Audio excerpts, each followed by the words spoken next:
ચાલો, nice. Screen show કરાવું છું.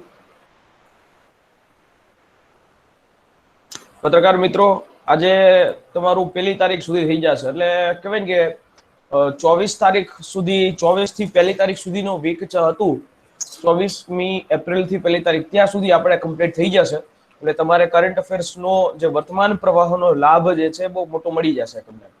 ઓકે, ખાસ યાદ રાખજો કે કરંટ અફેર જે છે અને બાકીનું જે કરંટ અફેર છે, તમારે કેટલા, ધારો કે તમારી એક્ઝામ 26 કે 27 હોય તો તમારે કેટલા મહિના સુધીનું કરંટ અફેર કરવાનું, આ એક મુદ્દો પ્રશ્ન ઉઠતો હોય. તમારે છે એ 10 તારીખ સુધીનું કરંટ અફેર તમે કરી શકો છો.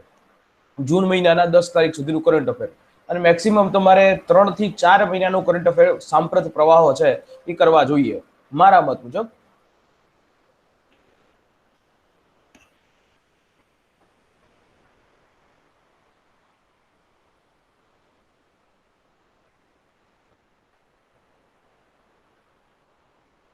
ચાલો ભાઈ, શરૂઆત કરીએ છીએ.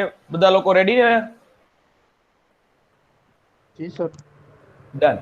આપણે લાસ્ટ લેક્ચરની અંદર અહીંયા રેડ ક્રોસ દિવસ સુધી કરતા હતા, અને પછી લાઇટ વહી ગઈ. 10 ને 40 સમથિંગ થયું હતું, અને પછી આપણે બાકી રહી ગયું. તો જોઈ લઈએ રેડ ક્રોસ દિવસ. 8મી મે ના દિવસે આપણે દર વર્ષે રેડ ક્રોસ દિવસ તરીકે ઉજવીએ છીએ, વિશ્વ રેડ ક્રોસ દિવસ. હવે આ જે રેડ ક્રોસ જે છે, હકીકતની અંદર આવા પ્રકારનો રેડ ક્રોસ અભિયાન, હકીકતમાં રેડ ક્રોસ સોસાયટી જે આપણે કહીએ છીએ રેડ ક્રોસ, એ રેડ ક્રોસ સોસાયટી જે છે એ એક વન ટાઈપ ઓફ અભિયાન છે. હવે એ જે છે એની સ્થાપના કરનાર કોણ? તો કે જીન હેનરી ડ્યુનેટ. એ રેડ ક્રોસની સ્થાપના કરનાર, એટલે કે એક તમે કહી શકો છો. એટલે એમનો જન્મદિવસ, એટલે કે આપણે રેડ ક્રોસ ડે તરીકે આપણે ઉજવીએ છીએ. 186 દેશો એવા છે કે જ્યાં રેડ ક્રોસ સોસાયટી અત્યારે કાર્યરત છે. ઓકે, અને આ જે રેડ ક્રોસનું હેડક્વાર્ટર ક્યાં છે? તો કે એ સ્વિટ્ઝરલેન્ડના જીનીવા ખાતે હેડક્વાર્ટર છે. તો આ રીતે વિશ્વ રેડ ક્રોસ દિવસ આપણે એક દિવસ ઉજવીએ છીએ. સાથે સાથે થેલેસેમિયા દિવસ પણ ઉજવીએ છીએ 8મી મે ના દિવસે જ. કારણ કે થેલેસેમિયા છે એ રોગ આ વિશે આપણને ખબર જ છે, બરાબર, કે એમાં બ્લડ જે છે, જે થેલેસેમિયા ગ્રસ્ત દર્દી હોય, પેશન્ટ હોય, એમને બ્લડ ચડાવવું પડે દર મહિને. એટલે કે એક સાયકલ હોય, એ સાયકલ અનુસંધાને એ બ્લડ ચડાવવું પડે. તો આ જે થેલેસેમિયા એક પ્રકારે અટકાવવા માટે આવો એક દિવસ 8મી મે ના દિવસે ઉજવવામાં આવે. હવે આ જે થેલેસેમિયા દિવસની વિશ્વમાં સૌથી પહેલા ઉજવણી એ 1994માં કરવામાં આવી.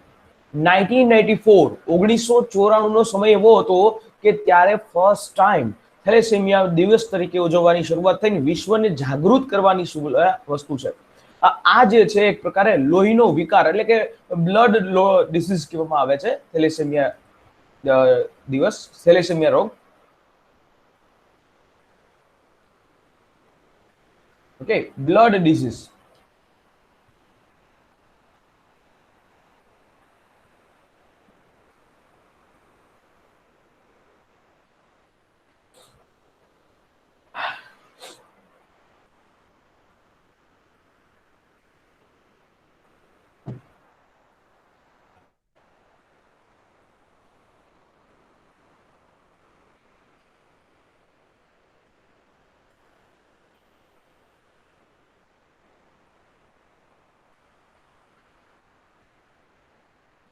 ચાલો, તો આ જે છે થેલેસેમિયા, અને એમાંય પાછા થેલેસેમિયા તમને ખબર હોય તો 2 પ્રકાર છે, કે એક તો આલ્ફા થેલેસેમિયા કહેવાય અને એક તો બીટા થેલેસેમિયા કહેવાય. આવા 2 પ્રકાર જે છે થેલેસેમિયા તમને જોવા મળશે. પ્રવાસી પક્ષી દિવસ પણ આ જ દિવસે દર વર્ષે આ 8મી મે ના દિવસને ઉજવવામાં આવે છે, પ્રવાસી પક્ષી દિવસ. એટલે એવું કહેવામાં આવે છે કે પ્રવાસી પક્ષી દિવસ છે એ મે અને ઓક્ટોબર, આ બંને ઓક્ટોબર મહિનાના એ બીજા શનિવારે ઉજવવામાં આવે છે. અને આ વખતે 2 દિવસ જે છે પ્રવાસી પક્ષી દિવસની ઉજવવાની વાત થાય છે. આ વર્ષની થીમ હતી સિંગ ફ્લાય સોર લાઇક અ બર્ડ, એટલે કે સિંગ ફ્લાય સોર લાઇક અ બર્ડ નામની આ થીમ, જે આ દિવસ યુનાઇટેડ નેશન્સે 2006 થી શરૂઆત કરી. હવે જે મસ્તીનો મહત્વનો મુદ્દો, અને આ પત્રકાર મિત્રો માટે ખૂબ જ મહત્વનો, કે કોર્ટની કાર્યવાહી ઉપર મીડિયાને જાણ કરવાનો અધિકાર ઉપર સુપ્રીમ કોર્ટે એક ટિપ્પણી કરી છે. તાજેતરમાં તમને ખબર જ છે કે હાઈકોર્ટ, મદ્રાસ હાઈકોર્ટે ચૂંટણી પંચ, મદ્રાસ હાઈકોર્ટ હતી બરાબર. એ મદ્રાસ હાઈકોર્ટે ચૂંટણી પંચને કહેવાય કે ફટકાર લગાવી કે ભાઈ તમે કોરોના વાયરસને રોકી નથી શક્યા, તમારા કારણે આ બધા લોકોના મૃત્યુ થાય છે, તો તમારી ઉપર અટેમ્પ્ટ ટુ મર્ડર જે છે એની ચાર્जेस લગાડવા જોઈએ. આવી એક ટિપ્પણી કરી એટલે સુપ્રીમ કોર્ટ જે છે એ ગઈ અને એ વસ્તુ આખું દેશની અંદર ચગી ગઈ અને સુપ્રીમ કોર્ટની અંદર ઇલેક્શન પંચ જે છે ગયું. એટલે ત્યારે આ વસ્તુ આવી કે ભારતીય ચૂંટણી પંચ ઇલેક્શન કમિશન ઓફ ઇન્ડિયા એ મીડિયાને પોતાની જે ન્યાયિક કાર્યવાહી છે એ દરમિયાન જે કંઈ પણ ટિપ્પણીઓ થતો હોય એ અહેવાલ આપવો નહીં એવું સુપ્રીમ કોર્ટની અંદર એને અરજી કરી કે જેથી કરીને અમારી જે પ્રતિષ્ઠા છે, અમારી ઇજ્જત છે એ ઘવાય છે. તો એટલા માટે આ જે પ્રકારની અરજી હતી એને સુપ્રીમ કોર્ટે ફગાવી દીધી. સુપ્રીમ કોર્ટે એવું કીધું કે ક્યારેય પણ મીડિયાને કોર્ટની કાર્યવાહી હોય, કોર્ટની ચર્ચાઓ હોય અથવા તો મૌખિક ટિપ્પણીઓ હોય એ રિપોર્ટ કરવા ઉપર ક્યારેય પ્રતિબંધિત કરી શકાતી નથી. બરાબર. એટલે મીડિયા છે બેખોફ રીતે પોતાનું અહીંયા કામ કરી શકશે. ઓકે, મીડિયા જે છે પોતાનું કામ બેખોફ રીતે કોઈના પણ દબાણની અંદર આવ્યા વગર એ કરી શકશે. એટલે આવું એક જે સુપ્રીમ કોર્ટની અરજી સુપ્રીમ કોર્ટમાં ઇલેક્શન કમિશન ઓફ ઇન્ડિયાની અરજી ઉપર આ વાત કરવામાં આવી. સુપ્રીમ કોર્ટે કીધું કે ભાઈ મીડિયા છે એ લોકશાહી નામના તંત્રની અંદર એક ચોથી જાગીર છે અને લોકોને બોલવાનો અધિકાર છે, લોકોને સાચું જાણવાનો અધિકાર છે. તો તમે અહીંયા ક્યારેય પણ આ બાબત ઉપર અરજી ન કરી શકાય અને આને સ્થગિત ન કરી શકાય. દેશનો તમામ નાગરિકને કોર્ટની કાર્યવાહી જાણવાનો અધિકાર છે અને એ જો મીડિયાની અંદર આવતું હોય તો એનું જ એક માધ્યમ છે ને એટલા માટે આવું વસ્તુ જાણવું જોઈએ.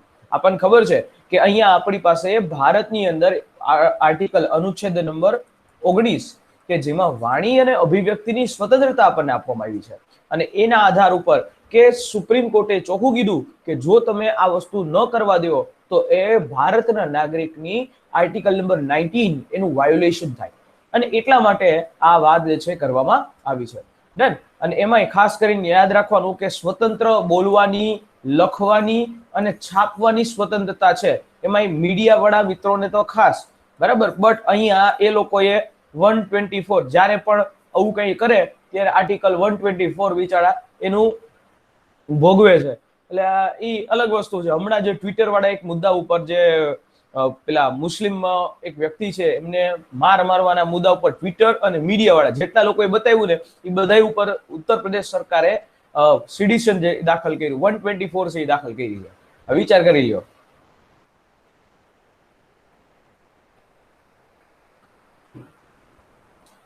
ત્યાર પછી તમને ઇલેક્શન પછી 4 રાજ્યો અને એક કેન્દ્ર શાસિત પ્રદેશ એમાં નવા મુખ્યમંત્રી છે, એમના શપથ થયા. પશ્ચિમ બંગાળમાં મમતાજી, તમિલનાડુમાં સ્ટાલિન, આસામ, કેરળા અને પુડુચેરી એમાં વિધાનસભાની ચૂંટણીનું આયોજન થયું હતું. હવે એમાં પશ્ચિમ બંગાળ સરકાર કે એ પશ્ચિમ બંગાળની અંદર હવે બધાને ખબર હોય પ્રશ્ન કઈ રીતે પૂછાય કે અહીંયા પશ્ચિમ બંગાળની સરકાર છે એમાં કેટલી બેઠકો છે, પશ્ચિમ બંગાળની વિધાનસભાની અંદર કેટલી બેઠકોની ઉપર ચૂંટણી થઈ એવો પ્રશ્ન પૂછાય. બાકી બધાને ખબર છે કે મમતા દીદી છે એને જ શપથો લીધા છે. એટલે પશ્ચિમ બંગાળની અંદર 292 બેઠકો ઉપર ઇલેક્શન થયા અને એ 292 ના બેઠકોની અંદર જે મમતા બેનર્જી છે એની પાર્ટી તૃણમૂલ કોંગ્રેસનો જીત થઈ. બરાબર. તૃણમૂલ મમતા બેનર્જી છે એ નંદીગ્રામથી લડ્યા હતા. ઓકે. અને નંદીગ્રામથી એની એન્ડ મોકા ઉપર હાર થઈ. જો કે એ વસ્તુ અલગ છે કે અહીંયા ફરી પાછી વિધાનસભાની ચૂંટણી લઈને આવી જશે.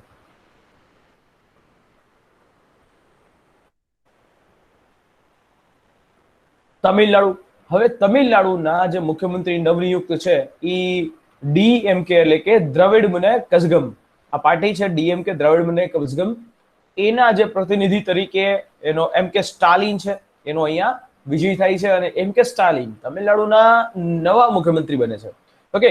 તમિલનાડુના રાજ્યપાલ તો કે બનવારીલાલ પુરોહિત અને બલવારીલાલ પુરોહિતે એમને આ જે છે શપથ દેવડાવ્યા હતા. આપણા દેશની અંદર મુખ્યમંત્રીને શપથ કોણ દેવડાવશે? રાજ્યપાલ. દેશના પ્રધાનમંત્રીને શપથ કોણ દેવડાવશે? દેશના રાષ્ટ્રપતિ. પણ મુખ્યમંત્રી ક્યારે રાજ્યપાલને શપથ દેવડાવતા નથી. મુખ્યમંત્રીને રાજ્યપાલને શપથ કોણ દેવડાવે છે? રાષ્ટ્રપતિ. રાજ્યપાલને શપથ કોણ દેવડાવે છે? હજી હાઈકોર્ટના ન્યાયાધીશ. હાઈકોર્ટના મુખ્ય ન્યાયાધીશ. બરાબર, હાઈકોર્ટના મુખ્ય ન્યાયાધીશ. કેવલભાઈ ભૂલી ગયા કે? નતો ખ્યાલ. હા, કઈ વાંધો નહીં, જોઈ લેજો. બરાબર, એક વખત રિવાઇઝ કરી લેજો, એક્ઝામમાં વાંધો નહીં આવે. પુડુચેરી, પુડુચેરીની અંદર પણ વિધાનસભા આપણા દેશની અંદર આ બે જગ્યાએ, એક તો દિલ્હી અને પુડુચેરી, આ બે જગ્યા એવી છે કે જ્યાં તમને ઇલેક્શન થાય છે. આ બંને યુનિયન ટેરિટરી છે, બે યુટી છે, અને બંને જગ્યાએ એ હાફ સ્ટેટ છે. શું છે? અર્ધ રાજ્ય. શું છે? અર્ધ રાજ્ય છે, અર્ધ રાજ્ય તરીકેનો દરજ્જો છે. તો એ પુડુચેરી, પુડુચેરીની અંદર AINRC અને ભાજપ આ બંનેએ ગઠબંધન સરકાર બનાવી છે. બરાબર, AINRC ના જે રંગાસ્વામી છે એ પુડુચેરીના નવા મુખ્યમંત્રી છે, એ બને છે આ રંગાસ્વામી. બરાબર, રંગાસ્વામી છે પુડુચેરીના નવા મુખ્યમંત્રી તરીકે એ જાય છે, અને એને પુડુચેરીના ઉપરાજ્યપાલ છે, બરાબર, તમિલિસાઈ સુંદરરાજન. બરાબર, તમિલિસાઈ સુંદરરાજન લેડી છે, એમણે મુખ્યમંત્રી અહીંયા રંગાસ્વામી છે એને શપથ દેવડાવ્યા છે. એટલે ખાસ પુડુચેરીની અંદર ટોટલ 30 બેઠકો હતી, એ 30 બેઠકો ઉપર વિધાનસભા ઇલેક્શન થયું હતું. ઓકે, પછી આવે આસામ. આસામમાં પણ ભાજપનો ભવ્ય વિજય થયો. આસામના મુખ્યમંત્રી તરીકે કોણ આવ્યા છે? શ્રી હેમંત કુમાર બિસ્વા. બરાબર, હેમંત કુમાર બિસ્વા શર્મા, એને અહીંયા નવા મુખ્યમંત્રી તરીકે, નવનિયુક્ત મુખ્યમંત્રી તરીકે શપથ લીધા છે. બરાબર, એને શપથ કોણે લેવડાવ્યા? જગદીશ મુખી. તો અત્યારે હાલમાં આસામના રાજ્યપાલ જગદીશ મુખી, એમણે એ શપથ લેવડાવ્યા છે. આસામની અંદર કેટલી બેઠકો ઉપર વિધાનસભા ઇલેક્શન થયું હતું? 126 બેઠકો હતી કે જેના ઉપર વિધાનસભા ઇલેક્શન થયું હતું. બરાબર, આ રીતે 126 બેઠકો ઉપર વિધાનસભાનું ઇલેક્શન કરવામાં આવ્યું હતું. ચાલો, તો આવી રીતે ખાસ કે ઇલેક્શન એટલા થયા અને એમાં અલગ અલગ મુખ્યમંત્રીઓ આવ્યા. કેરળ, કેરલાની અંદર ફરી પાછી જે ડાબેરી ગઠબંધન, જેને લેફ્ટ પાર્ટી કહીએ છીએ, લેફ્ટ ડેમોક્રેટિક ફ્રન્ટ. બરાબર, આ કેરળની અંદર કેની સરકાર બની? Left democratic front. આ આજની તારીખે ઘણા બધાની પાર્ટીની ખબર નથી હોતી, એટલા માટે મેં અહીંયા ચોખટ કરી કે લેફ્ટ ડેમોક્રેટિક ફ્રન્ટ એની સરકારો અહીંયા બનાવી છે. બરાબર, અને એના જે પેલા મુખ્યમંત્રી હતા, જે પિનરાઈ વિજયન, બરાબર, પિનરાઈ વિજયન, એ જ અહીંયા બીજા ફરી પાછા મુખ્યમંત્રી બીજી ટર્મમાં પણ આવે છે, અને 140 બેઠકો ઉપર કેરળની અંદર ઇલેક્શન થાય છે. કેરળની એક વિશેષતા છે, કેરળની અંદર હંમેશા જનરલી કહેવાય ને કે ભાજપ કે કોંગ્રેસ એવું કોઈ ફાવતું નથી. કેરળની અંદર હંમેશા એક વસ્તુ યાદ રાખવી કે ક્યારેય પણ કેરળની અંદર કોઈ ભાજપ પાર્ટી જે છે કે XYZ પાર્ટી એ પ્યોરલી બહુમતમાં નથી આવી. એનું રીઝન છે કે કેરળની અંદર લિટરસી છે, બરાબર, હાઈ લિટરસી છે, લોકો શિક્ષિત છે, અને શિક્ષિત લોકો સૌથી પહેલા વિચારે કે કયા પાર્ટીને મત આપવો, એ સૌથી પહેલા વિચારે. જ્યારે આપણે વિચારતા નથી. આપણે ક્યાં વયા ગયા? ભજીયા. કયો ઉમેદવાર આપણને ભજીયા ખવડાવે, આપણે ન્યા જવાનું. કયો ઉમેદવાર બટેટા પૌવા ખવડાવે, અથવા આપણા રાજકોટમાં સિસ્ટમ ને તાવો કરવાની, કયો ઉમેદવાર તાવો ખવડાવે એને આપણે મત આપવાનું.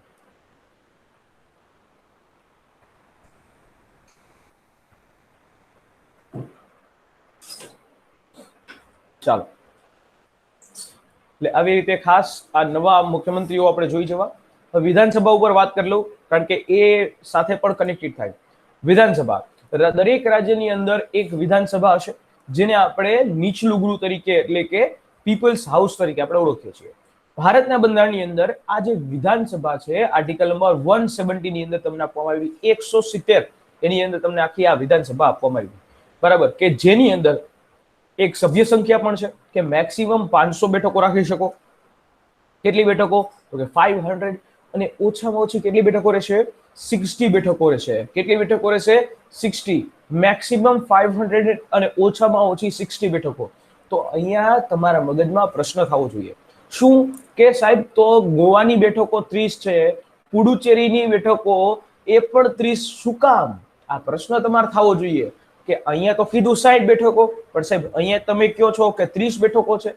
ભાઈ જુઓ, આ જે જગ્યાએ એ અપવાદ છે, બરાબર. એક તો એ હાફ સ્ટેટ છે, એ હાફ સ્ટેટ કહેવાય, અને એમાં એ એક્સેપ્શનલ છે. બરાબર. ઈ એક્સેપ્શનલ અપવાદ રૂપ તરીકે અને અહીંયા સ્પેશિયલ પ્રોવિઝન્સ આપવામાં આવ્યું છે અને એટલા માટે એ 30 બેઠકો ત્યાં છે. બાકી મેક્સિમમ 500 અને મિનિમમ 60 આ રીતે કરવામાં આવ્યું છે. જે મેં તમને કીધું કે ગોવામાં 30 બેઠકો છે, મિઝોરમમાં 40 બેઠકો છે અને સિક્કિમમાં પણ આ 32 બેઠકો છે. આ વસ્તુ છે અને અહીંયા દિલ્હી અને પુડુચેરી કે એની પાસે પણ આવી રીતે બેઠકો છે. ડન. એટલે હવે તો એમાં જમ્મુ કાશ્મીરને એડ કરવું પડે કારણ કે એ પણ યુટી બની ગયું છે એટલા માટે.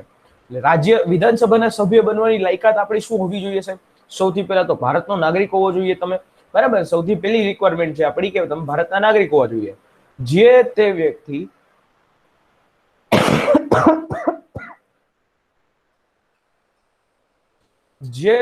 જે છે ઈ જ રાજ્યના વતની હોવા જોઈએ.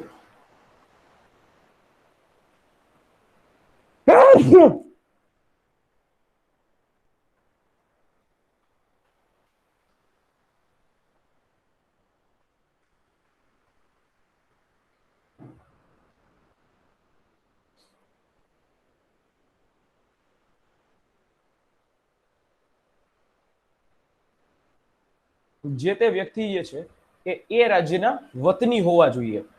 કે એ ધારો કે તમારે મોદી સાહેબ છે, એ મોદી સાહેબનું નામ ગુજરાતમાં હોય તો એ ગુજરાતની અંદર જ મુખ્યમંત્રી બની શકે.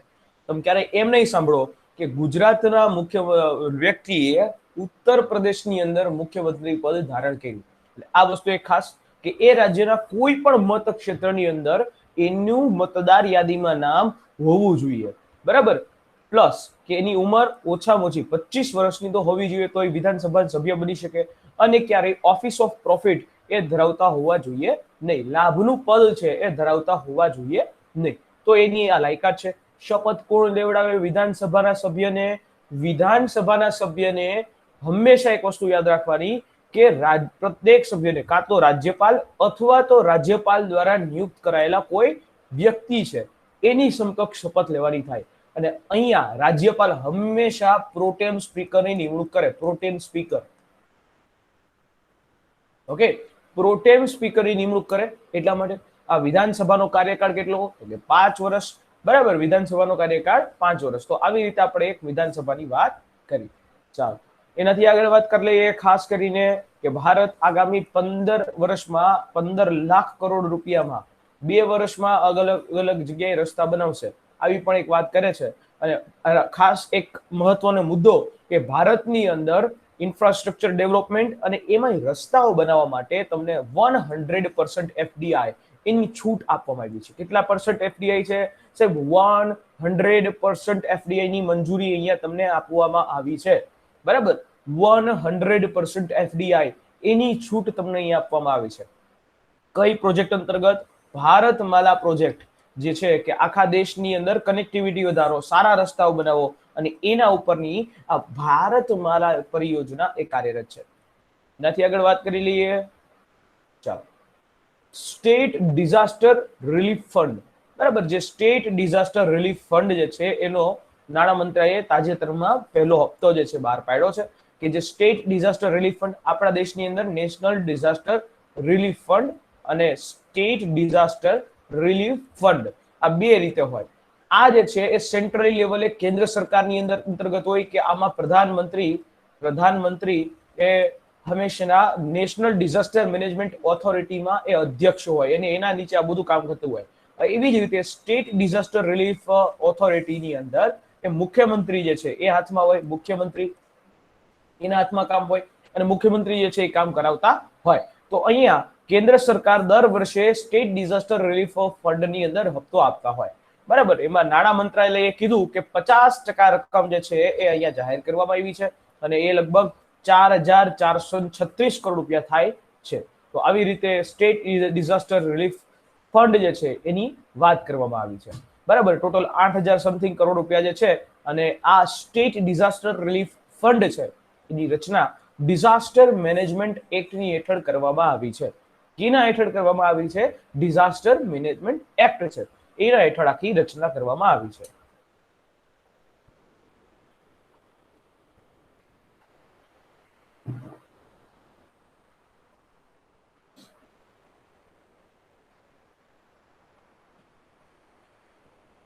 તાજેતરની અંદર સેલ એટલે કે સ્ટીલ ઓથોરિટી ઓફ ઇન્ડિયા, કે જે સ્ટીલ ઓથોરિટી ઓફ ઇન્ડિયા એ સૌથી વેલ્યુએબલ ભારતની કંપનીઓ, ભારતની ટોપ 100 વેલ્યુએબલ કંપનીઓની અંદર આનું નામ આવી ગયું છે, કે જે સેલ કે સ્ટીલ ઓથોરિટી છે, જે સ્ટીલનું પ્રોડક્શન કરે છે, બરાબર. એ અલગ અલગ જગ્યાએ એના પ્લાન્ટ છે, રાઉરકેલા છે, ભિલાઈ છે, દુર્ગાપુર છે, બરાબર, બોકારો છે, આવા અલગ અલગ જગ્યાએના ચાર રાજ્યોની અંદર પ્લાન્ટ પણ છે. અને એ સ્ટીલ ઓથોરિટી ઓફ ઇન્ડિયા કે જેનું વાર્ષિક ટર્નઓવર 10 મિલિયન અમેરિકી ડોલર જેટલું છે, ભારતની ટોપ 100 જેટલી કંપનીઓની અંદર સામેલ થઈ ગયો છે. હમણાં તમને ખબર હોય તો અદાણીના શેર ગગડી ગયા છે. અદાણીનો જે ઇસ્યુ છે, કોઈને ખબર છે શું છે એ અદાણીનો ઇસ્યુ?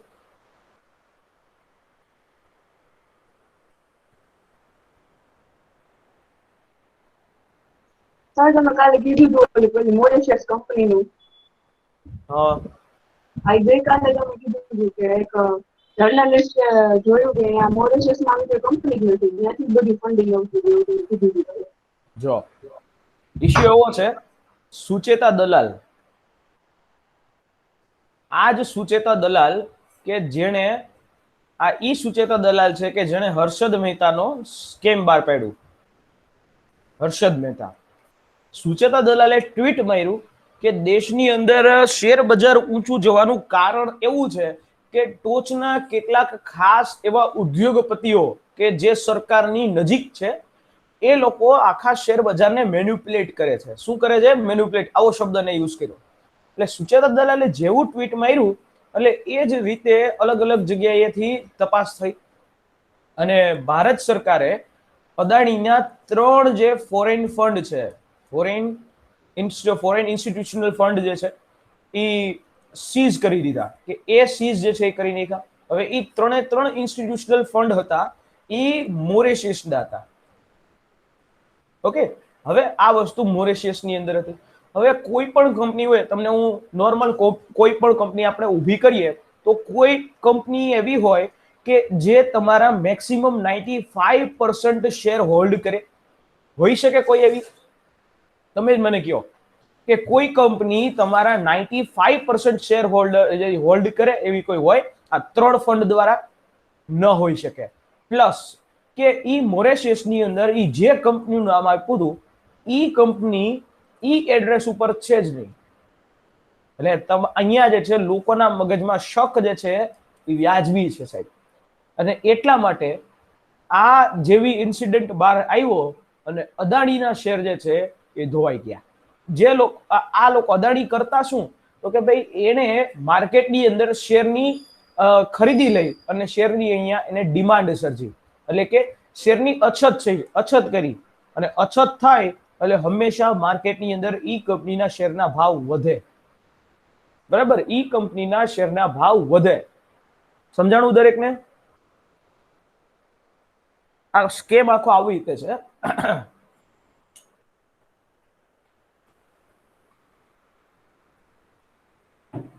ચાલો,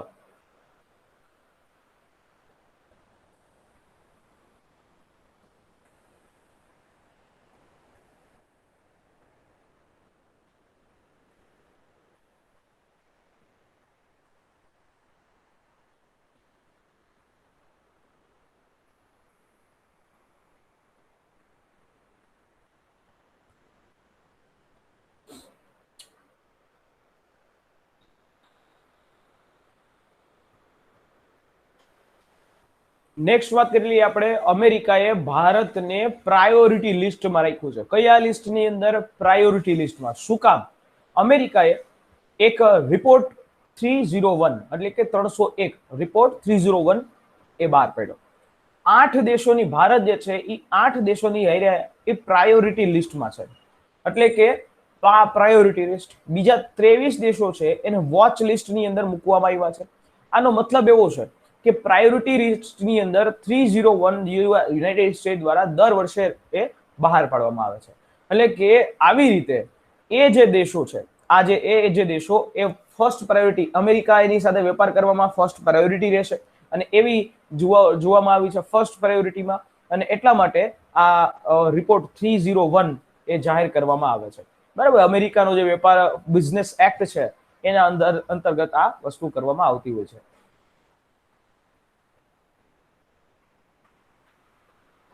હા, એક સ્પેસ એક્સ કેની કંપની છે સાહેબ? SpaceX Elon Musk. Yes, Elon Musk. Elon Musk સાહેબ. હા, વેરી ગુડ. ઇલોન મસ્ક જે છે એની કંપની છે સ્પેસ એક્સ, અને સ્પેસ એક્સ ની અંદર બહુ વધારે માત્રામાં સફળતા એને મેળવેલી, અને એ જે સ્પેસ એક્સ છે સ્ટારશિપ રોકેટ જે છે એને લેન્ડ કરાવ્યું છે. હવે આ જે સ્ટારશિપ રોકેટ શું છે, તો કે આ સ્ટારશિપ રોકેટ જનરલી આપણે જે રોકેટને આપણે મોકલીએ છીએ એ રોકેટ દરિયામાં જઈને પડે, બટ આ સ્ટારશિપ રોકેટ એવું છે કે એ પોતે જ પોતાની રીતે આમ વર્ટિકલી આવી અને લેન્ડ થઈ જાય. બરાબર, નીચે બેઝ હોય અને વર્ટિકલી આવી અને ડાયરેક્ટ અહીંયા નીચે લેન્ડ થઈ જાય. ક્યાંય દરિયામાં મોકલવાનું થતું નથી. આપણે તમને ખબર હોય તો હોલીવુડની અંદર આવી બધી ઘણી પ્રકારની સાઈફાઈ મૂવીઝ છે, એની જેમ આ વ્યક્તિ કામ કરે છે. બરાબર, એની રીતે જ આ વ્યક્તિ કામ કરે છે. અને આ વ્યક્તિ ઇલોન મસ્ક એનું એક સપનું છે કે મંગળ ઉપર કોલોની બનાવી. ઓકે, મંગળ ઉપર કોલોની બનાવવા ઉપર આ વાત કરે છે. ઘણી અસફળતા મળી, ત્યાર પછી એને સફળતા મેળવેલી છે. એવું આ સ્ટારશિપ રોકેટ, બરાબર, આખું પ્રોપરલી રીતે જે છે એ બે અહીંયા થઈ જશે. ચાલો હવે નેક્સ્ટ પર વાત કરી લઈએ.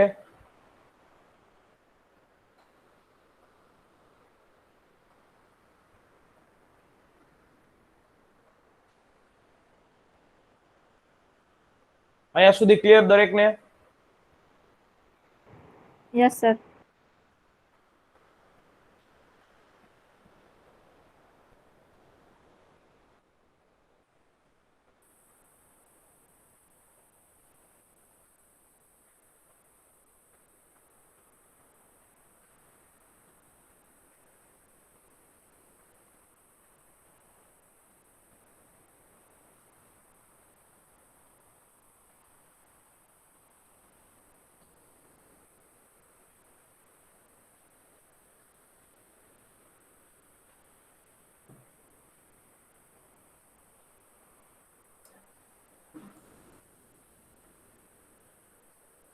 આઈ થઈ ગયું કા આપણે?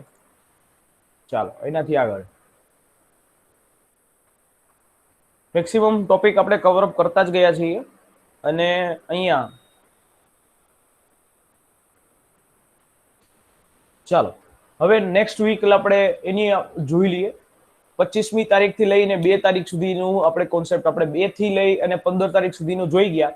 હવે 25 એપ્રિલ થી લઈને 2 તારીખ સુધીનો કોન્સેપ્ટ આપણે જોઈ લઈએ. હવે 25મી તારીખ એટલે કે મલેરિયા દિવસ, વિશ્વ મલેરિયા દિવસ તરીકે આપણે આને ઉજવીએ છીએ. શેના તરીકે? વિશ્વ મલેરિયા દિવસ. સાહેબ, વિશ્વ મલેરિયા દિવસ તો સમજાણું, પણ આ વિશ્વ મલેરિયા દિવસ કે જેનો ઉદ્દેશ્ય શું છે, તો કે મલેરિયાને નિયંત્રણમાં લેવાનો. મલેરિયા નામનો જે રોગ છે મોસ્કીટો મચ્છરને કારણે થાય છે, અને એના માટે આવો એક દિવસ 25મી એપ્રિલના દિવસે ઉજવવામાં આવે છે. આ દિવસ ઉજવવાની જે મુખ્ય બાબત હતી એ શું કામ બાબત હતી? મલેરિયાને નિયંત્રણમાં લેવા, અને સાથે સાથે આ દિવસ ઉજવવાની શરૂઆત કરવામાં આવી 2007 થી. અને આ વખતની થીમ શું હતી? તો કે reaching the zero malaria target. Reaching the zero malaria target, આખા વિશ્વમાંથી આપણે મલેરિયા નાબૂદ કરવું છે એવો એક ગોલની સાથે આપણે અહીંયા વાત કરીએ છીએ. બટ હા, અહીંયા ઘણા લોકોને એ નથી ખબર હજી કે વિશ્વની અંદર મલેરિયાની રસી પણ છે. બરાબર, મલેરિયાની સૌ પ્રથમ રસી 2019 ની અંદર આવી ગઈ, અને એ આફ્રિકાનો દેશ છે મલાવી, એ ત્યાં લોન્ચ કરવામાં આવી હતી. કારણ કે આફ્રિકન કન્ટ્રીઝ એવા છે કે ત્યાં વધારે મલેરિયાનો પ્રકોપ છે. તો એ જે રસી છે એ માટેની વાત છે. અને 5 મહિનાથી લઈ અને 2 વર્ષ સુધીના બાળકો માટે આ મલેરિયાની રસી છે. હવે આ જે વેક્સિનનું નામ RTS છે, અને આમ જોવા જાઓ તો એનું કોમર્શિયલ નેમ છે મોસ્કીટ્રિક્સ નામની આ રસી છે, વેક્સિન છે, કે જે મલેરિયાની અંદર કામ થાય છે. બરાબર, એટલે જનરલી આટલો સમય 30 વર્ષ જેટલો સમય કોઈ પણ વેક્સિન ડેવલપ કરવા માટે થઈ ગયો છે, બટ એની સામે આપણા વૈજ્ઞાનિકોએ માત્ર 1 વર્ષની અંદર જો એ રસી તૈયાર કરી હોય તો એ સાયન્સની ઉપલબ્ધિ અને આપણા દેશના સાયન્ટિસ્ટોની ઉપલબ્ધિ સાબિત થાય. બરાબર, એટલે આ રીતે મલેરિયાની ઉપર હજી વાત કરીએ કે મલેરિયા કેના દ્વારા ફેલાય? મચ્છર દ્વારા ફેલાય. આપણને બધાને ખબર છે. કયા મચ્છર દ્વારા સાહેબ? એનોફિલિસ માદા મચ્છર. બરાબર, આ માદા મચ્છર છે એનોફિલિસ, એના દ્વારા વસ્તુ ફેલાય છે. અને આ રોગ થવાનું મુખ્ય કારણ એટલે કે પરોપજીવીઓ. બરાબર, પરોપજીવો કે જે અલગ અલગ ઇન્સેક્ટ છે એ પરોપજીવો. પ્લાઝ્મોડિયમ જૂથના કહેવાય, પ્લાઝ્મોડિયમ. અને આ જે મલેરિયાની અંદર પ્લાઝ્મોડિયમની અંદર સૌથી ખરાબમાં ખરાબ જે હોય તો એ ફાલ્સીપેરમ. બરાબર, એ ફાલ્સીપેરમ નામનું જે પ્લાઝ્મોડિયમ, એના દ્વારા મલેરિયા છે એ વિનાશક મલેરિયા એ થતો હોય છે. તો આ રીતે ફાલ્સીપેરમ, બરાબર, એ ફાલ્સીપેરમ સૌથી અઘરો છે. અને આફ્રિકામાં જે જૂથ જોવા મળે પ્લાઝ્મોડિયમનું, એ ફાલ્સીપેરમનું છે. એટલે સૌથી વધારે નુકસાન આ ફાલ્સીપેરમનું એ ત્યાં છે. મલેરિયાની અંદર તમને તાવ આવે, થાક લાગે, ઉલટી આવે, માથાનો દુખાવો થાય, આવી રીતે તમને મલેરિયાના લક્ષણો, સિમ્ટમ્સ એ જોવા મળે. તો એક આ રીતે મલેરિયા તમને જોવા મળતું હોય છે. મધુક્રાંતિ પોર્ટલ, જે ખાસ મધુક્રાંતિ, જે હની કોર્નર, એની સાથે પણ આપણે વાત કરવી પડે. સાહેબ આ વસ્તુ શું છે? મધુક્રાંતિ પોર્ટલ શું છે? હની કોર્નર શું છે? તાજેતરની અંદર ભારત સરકારનું ખેડૂત કલ્યાણ મંત્રાલય, જે ખેડૂત આપણું કૃષિ અને ખેડૂત કલ્યાણ મંત્રાલય છે, જે આ કૃષિ અને ખેડૂત કલ્યાણ મંત્રાલયના મંત્રી કોણ છે? કોઈ મને કહી શકે?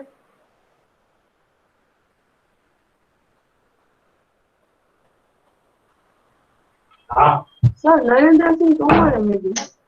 યસ, મે બી નહીં, એક્ઝેક્ટલી યુ આર રાઈટ, કે નરેન્દ્રસિંહ તોમર એ એના મંત્રી છે, ખેડૂત આપણા કૃષિ મંત્રી, કૃષિ અને ખેડૂત કલ્યાણ મંત્રાલયના, જેના દ્વારા એક મધુ પોર્ટલ, મધુક્રાંતિ પોર્ટલ અને હની કોર્નર આ શરૂ કર્યું.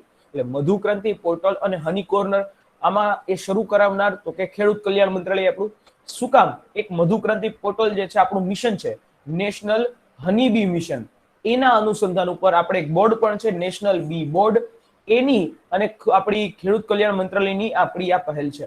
એટલે આ રીતે મધુક્રાંતિ પોર્ટલ, હનીની અંદર એક રેવોલ્યુશન લઈ આવ્યું. કારણ કે દેશની અંદર આપણે હની બીસના ઉછેર નહીં કરીએ તો હની ક્યાંથી મળશે? આવું એક વાત છે. અને હની જે છે એ એક રીતે એ આવક છે, આવક તરીકે જોવામાં આવે. આ બધા રીતે ખેડૂતોની આવક બમણી થાય. તો આવી એક પોર્ટલ જે છે, એની ઓનલાઈન પોર્ટલ જે છે વિકસાવવામાં આવ્યું છે. શું કરવા માટે સાહેબ? આ જે પોર્ટલ છે, મધમાખી, મધ, એના ઉત્પાદનોનો મેઇન સ્ત્રોત છે એ શોધવા માટે આ રીતે શરૂઆત કરવામાં આવી ઓનલાઈન પોર્ટલની. આના દ્વારા જે મધની અંદર જે ભેળસેળ થાય છે એને પણ આપણે અટકાવી શકીએ. એમાં બધી ડિટેલ આપી હશે કે તમારે મધની અંદર જો ભેળસેળ ચેક કરવી હોય તો તમારે શું કરવાનું, કે જેના દ્વારા તમને ખબર પડે કે આ મારા મધની અંદર ભેળસેળ છે. આવી એક વાત જે છે આની અંદર કરવામાં આવી છે. ડન. એનાથી આગળ વાત કરીએ કે ભાઈ ખાસ કરીને આ જે પોર્ટલની અંદર મધનું ઉત્પાદન કઈ રીતે થાય, માર્કેટિંગ કઈ રીતે કરવું જોઈએ, મધમાખી ઉછેર કઈ રીતે કરવા જોઈએ, અને વેચાણની અંદર શું શું વસ્તુ જરૂરી છે, એ સમગ્ર બાબત એ ખેડૂતને શીખવવામાં આવશે. અને આ જે સમગ્ર બાબતની અંદર જે પણ વસ્તુઓ યોગ્ય લેશે, એના દ્વારા ભારતનો ખેડૂત એ ઇન્ટરનેશનલ બજારની અંદર મધમાખીનું જે પ્રોડક્શન છે, મધ, હની, એ વેચી શકે એ રીતે તૈયાર કરવાનું છે. આ વસ્તુ તો કહી દઈએ આપણે મધુક્રાંતિ પોર્ટલ ઉપર. શું કરશે? તો કે આ મધુક્રાંતિ પોર્ટલ એ ભેળસેળ રોકવા માટે ભેળસેળ રોકવા માટે જે છે એને ઉપયોગી થશે ખેડૂતોને. અને સમગ્ર બાબત જે છે એ યોગ્ય રીતે કઈ રીતે કરી શકાય એના ઉપર એને હેલ્પ કરશે. હની કોર્નર શું છે સાહેબ? હની કોર્નર એક વસ્તુ મધના માર્કેટિંગ અને એના વેચાણ માટેનું એક પ્લેટફોર્મ છે કે જ્યાંથી મધ છે એ તમને મળી શકે. બરાબર, એનું સંચાલન કોણ કરે છે? National agriculture cooperative marketing association. બરાબર, national agriculture cooperative marketing association, જેને આપણે નાફેડ કહીએ છીએ.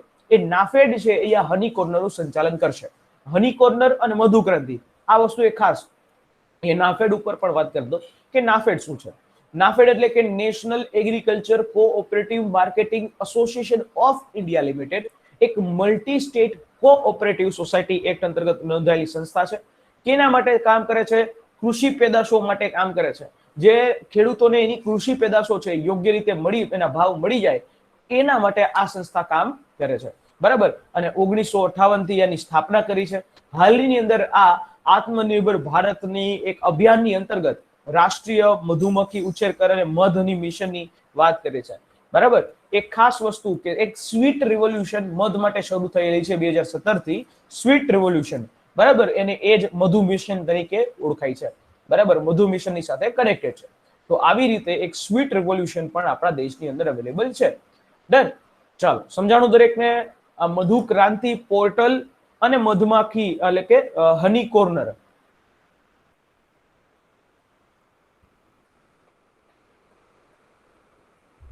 Yes sir.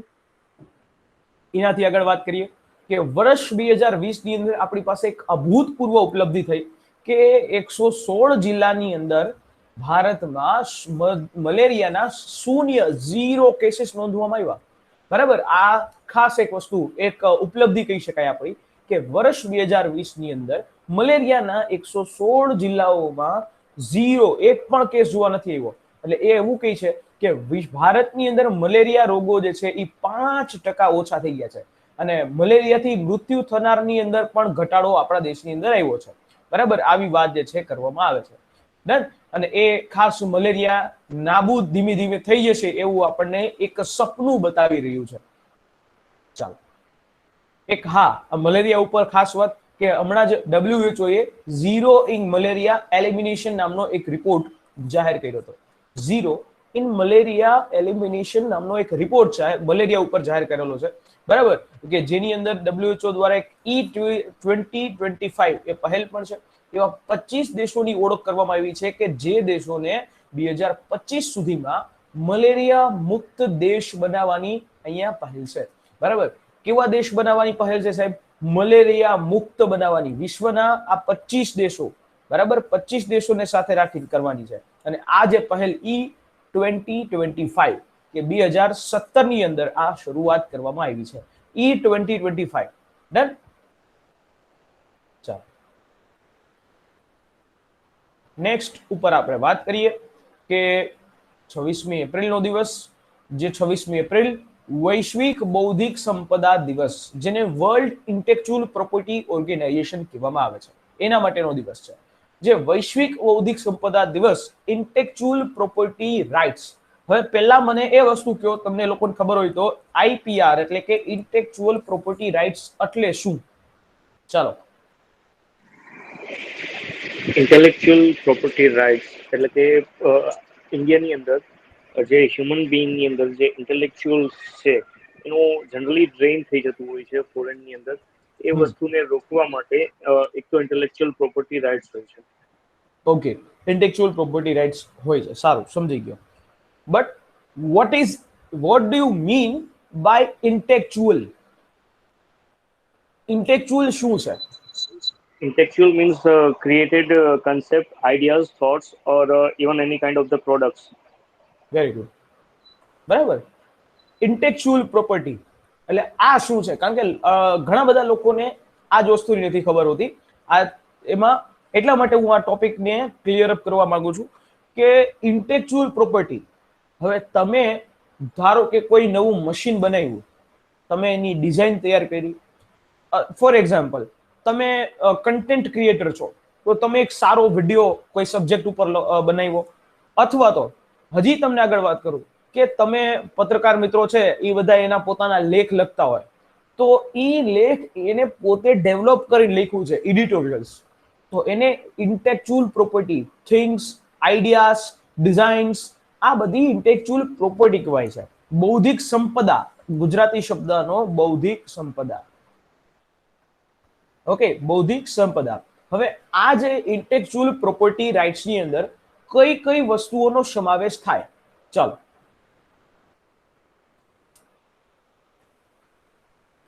Intellectual property rights માં કઈ કઈ વસ્તુઓનો સમાવેશ થાય? ઇન્વેન્શન. હા, ઇન્વેન્શન. શું? ઇન્વેન્શન. ઇન્વેન્શન. હા, પછી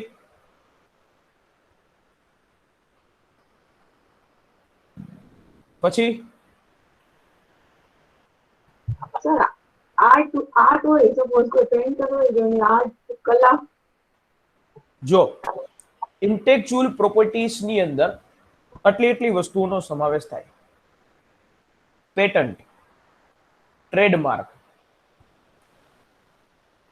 copyright, industrial design,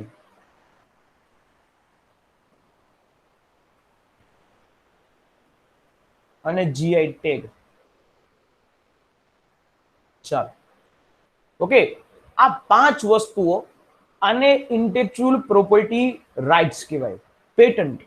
for example, તમે અત્યારે કોવિડ વેક્સિન છે, અને મોદી સાહેબે પણ અહીંયા વાત કરી છે G7 નેશન્સની અંદર કે કોવિડ વેક્સિનેશનનો ફોર્મ્યુલાને પેટન્ટ ફ્રી કરી દેવો જોઈએ, કે લાયસન્સ ફ્રી કરી દેવો જોઈએ, જેથી કરીને વિશ્વની કોઈ પણ કંપની છે એના ઉપર વેક્સિન ડેવલપ કરી શકે અને એના કોસ્ટિંગ જે છે એ ઓછા થઈ શકે. આવું એક મુદ્દો ત્યાં ઉઠ્યો. તો એ પેટન્ટ, કોઈ પણ નવી વસ્તુ બનો, ફોર એક્ઝામ્પલ વાત કરીએ કે તમે કોઈ નવું ઇનોવેશન્સ કર્યું, તમે કોઈ નવી વસ્તુઓ બનાવી, એના ઉપર તમારે પેટન્ટ લેવું પડે. પેટન્ટ શું કામ લેવું પડે? કે તમારી વસ્તુ છે એ તમે બનાવેલી છે, કાલ સવારે બીજો કોઈ કોપી કરીને લઈ જાય અને તમને પૈસા ન આપે તો તમારી મહેનત જે છે એ એડે જાય. તમારી મહેનત જે છે એ એડે વહી ગઈ કહેવાય, તમને કઈ ન મળ્યું. તો એટલા માટે કોઈ પણ વ્યક્તિ હોય કે કોઈ પણ જે ઇનોવેટર હોય એ સૌથી પહેલા એને પેટન્ટ રજીસ્ટર કરાવે. બરાબર, શું કરાવે? પેટન્ટ રજીસ્ટર કરાવે. અને પેટન્ટ રજીસ્ટર કરાવે આપણા દેશની અંદર તો 20 વર્ષ માટે એને પેટન્ટનો અધિકાર આપવામાં આવે. કેટલા વર્ષ માટે? 20 વર્ષ માટે. બરાબર, એ 20 વર્ષ પછી એને ફરી પાછું રિન્યુ કરાવવું પડે. એટલે આ રીતે હોય પેટન્ટ. પણ હવે ત્યાર પછી ફોર એક્ઝામ્પલ હવે વાત કરું કે આપણે કોવિશિલ્ડની વાત કરીએ. બરાબર, Covishield.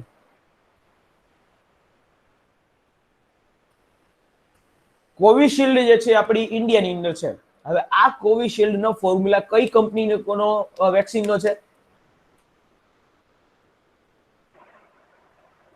Oxford AstraZeneca. Very good, ઓક્સફર્ડની એસ્ટ્રાઝેનેકા. હવે આ કોવિડ શિલ્ડ જે છે એ ઓક્સફર્ડની એસ્ટ્રાઝેનેકાની છે. બરાબર, હવે એસ્ટ્રાઝેનેકા નામની વેક્સિન જે ઓક્સફર્ડની યુકેની છે, હવે એની અહીંયા કરાર કરવામાં આવ્યા પુણેની સિરમ ઇન્સ્ટિટ્યૂટે. કોવિશિલ્ડ નામ આવ્યું. એ યુકેમાં એને એસ્ટ્રાઝેનેકા આપે અને ઇન્ડિયામાં કોવિશિલ્ડ તરીકે ઓળખાય છે. બધી વસ્તુ સેમ છે, બટ ખાલી નેમ અલગ અલગ છે. સિરમ ઇન્સ્ટિટ્યૂટે કોવિશિલ્ડ નામ રાખ્યું છે અને એસ્ટ્રાઝેનેકાએ ઓક્સફર્ડે એને એસ્ટ્રાઝેનેકા નામ રાખ્યું.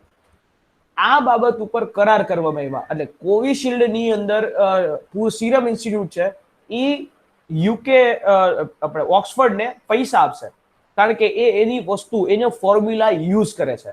અને આ રીતે બિલિયન્સ ઓફ ડોલરની આ ડીલ થઈ હોય અને ત્યારે આવી પેટન્ટ મળતી હોય. બરાબર, આવે ત્યારે પેટન્ટ મળતી હોય કોઈ પણ વસ્તુ. ફોર એક્ઝામ્પલ, એલન મસ્ક જે છે એની કંપની છે ટેસ્લા. ટેસ્લાની અંદર 4 જ મોડેલ. સાહેબ, આ કંપની એવી છે કે 4 જ મોડેલ છે.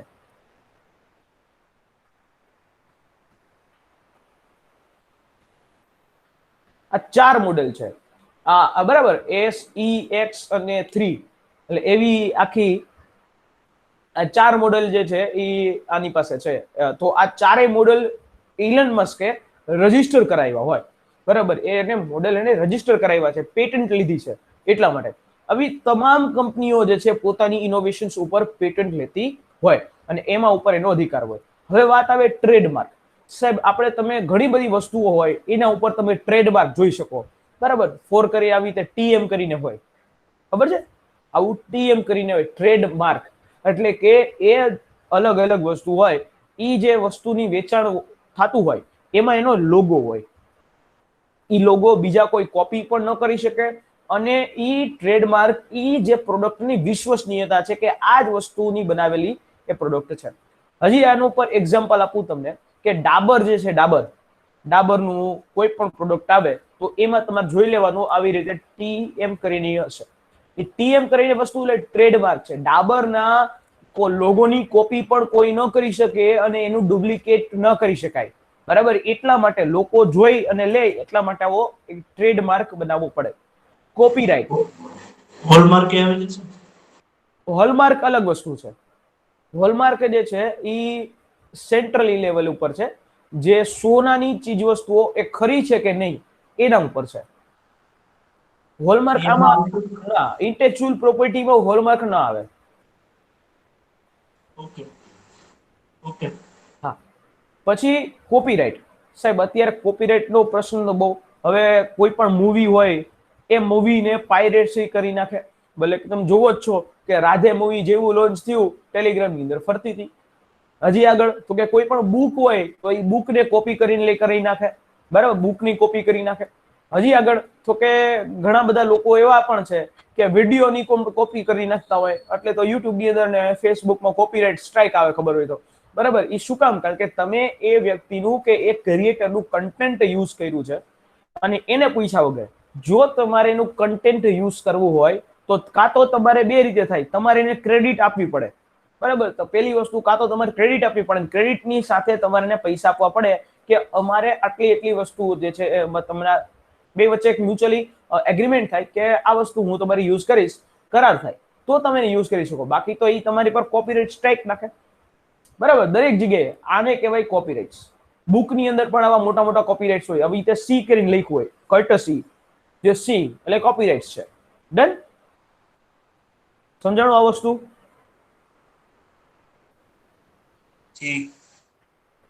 એના પછી ઇન્ડસ્ટ્રીયલ ડિઝાઇન. આ વસ્તુ કોન્સેપ્ટ આખો અલગ છે. હવે કાર હોય, કાર તો એની ડિઝાઇન માટે તો સ્પેશિયલ એની આખી ટીમ હોય. બાઇક હોય એની ડિઝાઇન માટે ટીમ હોય. કોઈ પણ ઇન્ડસ્ટ્રીની કોઈ પણ વસ્તુઓ બનાવવા માટે આખી એક એની ઇન્ડસ્ટ્રીયલ ડિઝાઇન ડેવલપ કરવાની થાય, અને એ ઇન્ડસ્ટ્રીયલ ડિઝાઇનની પણ કોઈ કોપી ન કરી શકે, એટલા માટે એને પણ ઇન્ટેલેક્ચ્યુઅલ પ્રોપર્ટી રાઇટ્સની અંદર લેવામાં આવે, બરાબર. ફોર એક્ઝામ્પલ વાત કરું, કોઈ પ્લાન્ટ બનાવ્યો, પ્લાન્ટ, એ પ્લાન્ટની બ્લુ પ્રિન્ટ હોય,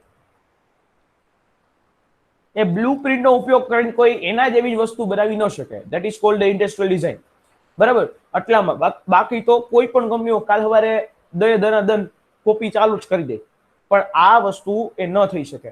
અને GI tag, GI tag means તમે શું સમજો છો જીઆઈ ટેગ બાબતે? ચાલો,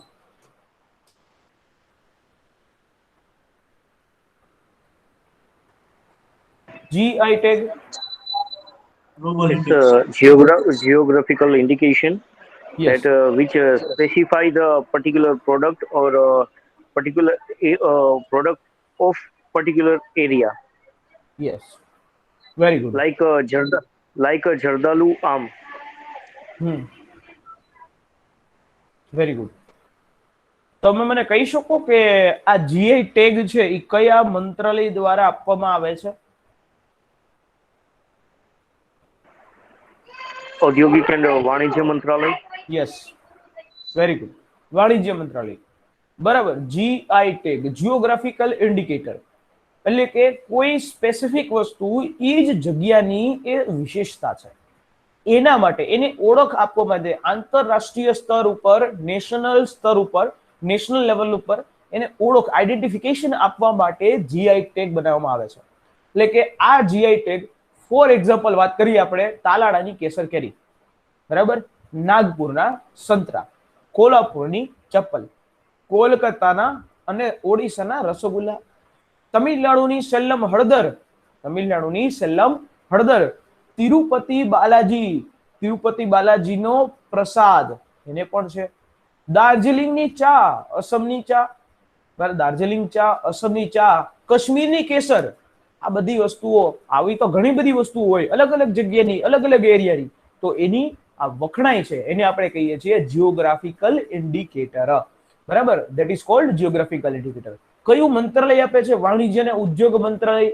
એના હેઠળની જે એજન્સી છે એના દ્વારા આ વસ્તુ આપવામાં આવે, એટલે એ આખી આ બૌદ્ધિક સંપદા કહેવામાં આવે. તો આ patent, trademark, copyright, industrial design અને જીઆઈ ટેગ.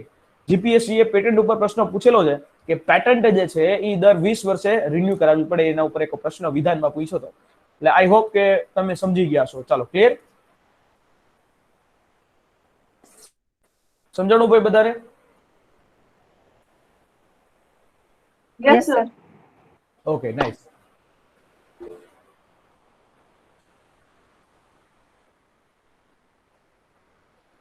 એનાથી આગળ આવીએ ક્રૂ મિશન. હવે અમેરિકાની સ્પેસ એક્સ અને ઇલન મસ્કની કંપની છે, સ્પેસ એક્સ, ઇલન મસ્ક અને નાસા બંને વચ્ચે એક કમર્શિયલ ક્રૂ પ્રોગ્રામની હેઠળ, કમર્શિયલ ક્રૂ પ્રોગ્રામ એના હેઠળ એક 4 અવકાશ યાત્રીઓને ઇન્ટરનેશનલ સ્પેસ સ્ટેશનમાં મોકલવામાં આવ્યા છે. ક્યાં મોકલવામાં આવ્યા છે? ઇન્ટરનેશનલ સ્પેસ સ્ટેશનમાં. ગઈકાલના જે એક ન્યૂઝ તમને સાંભળાવું તો લગભગ તમે એ વાંચ્યા પણ હશે કે ચાઇનાના 3 અવકાશ યાત્રીઓ ચાઇનાના પોતાના ઇન્ટરનેશનલ સ્પેસ સ્ટેશન જે છે એમાં એ જાય છે અને પહોંચી પણ ગયા છે, ડોક પણ કરી દીધું છે અને એ ચાઇનાનું પોતાનું પર્સનલ ઇન્ટરનેશનલ સ્પેસ સ્ટેશન બનાવે છે. વિચાર કરો, ચાઇના, આપણે બધા હજી તો પાપા પગલી ભરીએ. હજી તો હું ચોખ્ખું જ કહું છું કે આપણી હજી પાપા પગલી છે સ્પેસ પ્રોગ્રામની અંદર, અને ચાઇના અને અમેરિકા આપણાથી ખૂબ જ મોટા પ્રમાણમાં આગળ છે. ચાઇનાએ આર્ટિફિશિયલ સન પણ બનાવી ચૂક્યા છીએ, જ્યારે આપણે હજી તો કે ટિકટોકની અંદર, સોરી ટિકટોક તો બંધ થઈ ગયું, ઇન્સ્ટા રીલ્સની અંદર આપણે વિડીયો બનાવવાની અંદર આપણું યુવાધન છે મશગુલ છે. એટલે ઠીક છે જે છે એ, બટ આ વસ્તુ વાસ્તવિકતા છે કે સાયન્સની અંદર, ઇનોવેશન્સની અંદર આપણા દેશમાં જોઈએ એવો માહોલ હજી સુધી મળ્યો નથી. બરાબર. ક્રૂ એક મિશન જે છે ક્રૂ 2 એ લોન્ચ કરવામાં આવ્યું હતું 4 અંતરિક્ષ યાત્રીઓ સાથે. નાસા અને સ્પેસ એક્સ એનું મિશન હતું. તમને ખબર હોય તે ખાસ કરીને અત્યારે એક વાત કરું કે જેફ બેઝોસની એક કંપની છે સ્પેસ ઉપર રિસર્ચ કરતી. એ કંપનીનું નામ જણાવી શકો તમે? આ હમણાંના જ કરંટની જ મુદ્દો છે.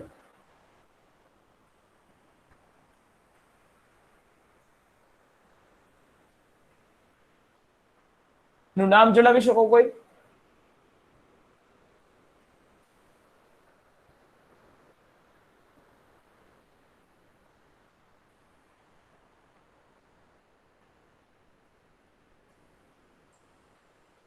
Anyone?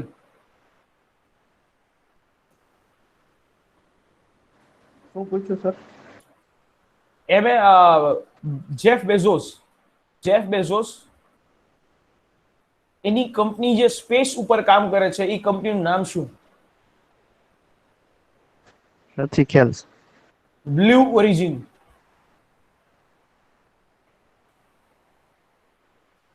એટલા માટે હું બ્લુ ઓરિજિનનો ઉલ્લેખ કરું છું કારણ કે જેફ બેઝોસ છે આ મહિનાના એન્ડમાં, સમજો, જેફ બેઝોસ આ મહિનાના એન્ડની અંદર આ વ્યક્તિ સ્પેસ ટ્રાવેલ કરશે. શું કરશે? સ્પેસ ટ્રાવેલ કરશે જેફ બેઝોસ આ મહિનાના અંતની અંદર. એ કરંટનો મુદ્દો પણ હતો અને આની ઉપર ખાસ સંદેશે ગુજરાતે આની ઉપર બહુ મસ્ત એવો એક આર્ટિકલ પણ લખ્યો છે. અને એ જેફ બેઝોસ અને એલન મસ્ક બંને વચ્ચે એક ટફ કોમ્પિટિશન છે. એ જે જગ્યા જેફ બેઝોસની આવી વસ્તુ પૂછી શકાય કે ભાઈ બ્લુ ઓરિજિન છે, વર્જિન એરલાઇન્સ છે, એની પણ એક કંપની છે. આવી ઘણી બધી કંપનીઓ જે અત્યારે સ્પેસ ઉપર પ્રાઇવેટ કંપનીઓ કામ કરી રહી છે. ભારતની કઈ કંપની પ્રાઇવેટ છે જે હજી સુધી નથી ભારતમાં? સાહેબ, આ વસ્તુ ઉપર કામ કરવાની ખૂબ જ મોટી જરૂરિયાત છે. અને એમાંય અત્યારે તો સેટેલાઇટ ઇન્ટરનેટની પણ શરૂઆત કરે છે. અમેરિકાની અંદર તો થઈ ગયું છે, જે સ્ટારલિંક નામનો એક પ્રોજેક્ટ છે. ઇલન મસ્ક ની સ્પેસ એક્સ કંપની, આપણે જેમ ઘરે DTH જે છે ડાયરેક્ટ ટુ હોમ, એવી રીતે એક છત્રી ઘરે અને એના માધ્યમ દ્વારા સેટેલાઇટ ઇન્ટરનેટ કનેક્ટ કરવાની વાત કરે છે. અને અમેરિકામાં આ વસ્તુ ચાલુ પણ થઈ ગઈ અને આપણે તો હજી 4G ની સ્પીડમાં ધક્કા ખાઈએ છીએ. બરાબર, સ્પીડ નથી મળતી. સર આપણે બી પ્રાઇવેટ કંપની છે સ્પેસ માટે, પણ એકચ્યુઅલ આટલું ડેવલપમેન્ટ નથી થયું. 2014-15 થી શરૂ થઈ ગયા, નામ નથી મળ્યું. પ્રાઇવેટ કંપની નથી, એ ગવર્મેન્ટે બનાવી છે, ન્યૂ ઇન્ડિયા સ્પેસ લિમિટેડ. હજી છે સર, સ્પેશિયલ પ્રાઇવેટ જ છે. એક અંતરિક્ષ છે, બરાબર. ડેવલપમેન્ટ નથી થયું એ વસ્તુ, એ તો ખાસ વસ્તુ છે. ડેવલપ ન થાય તો એનું કામ શું?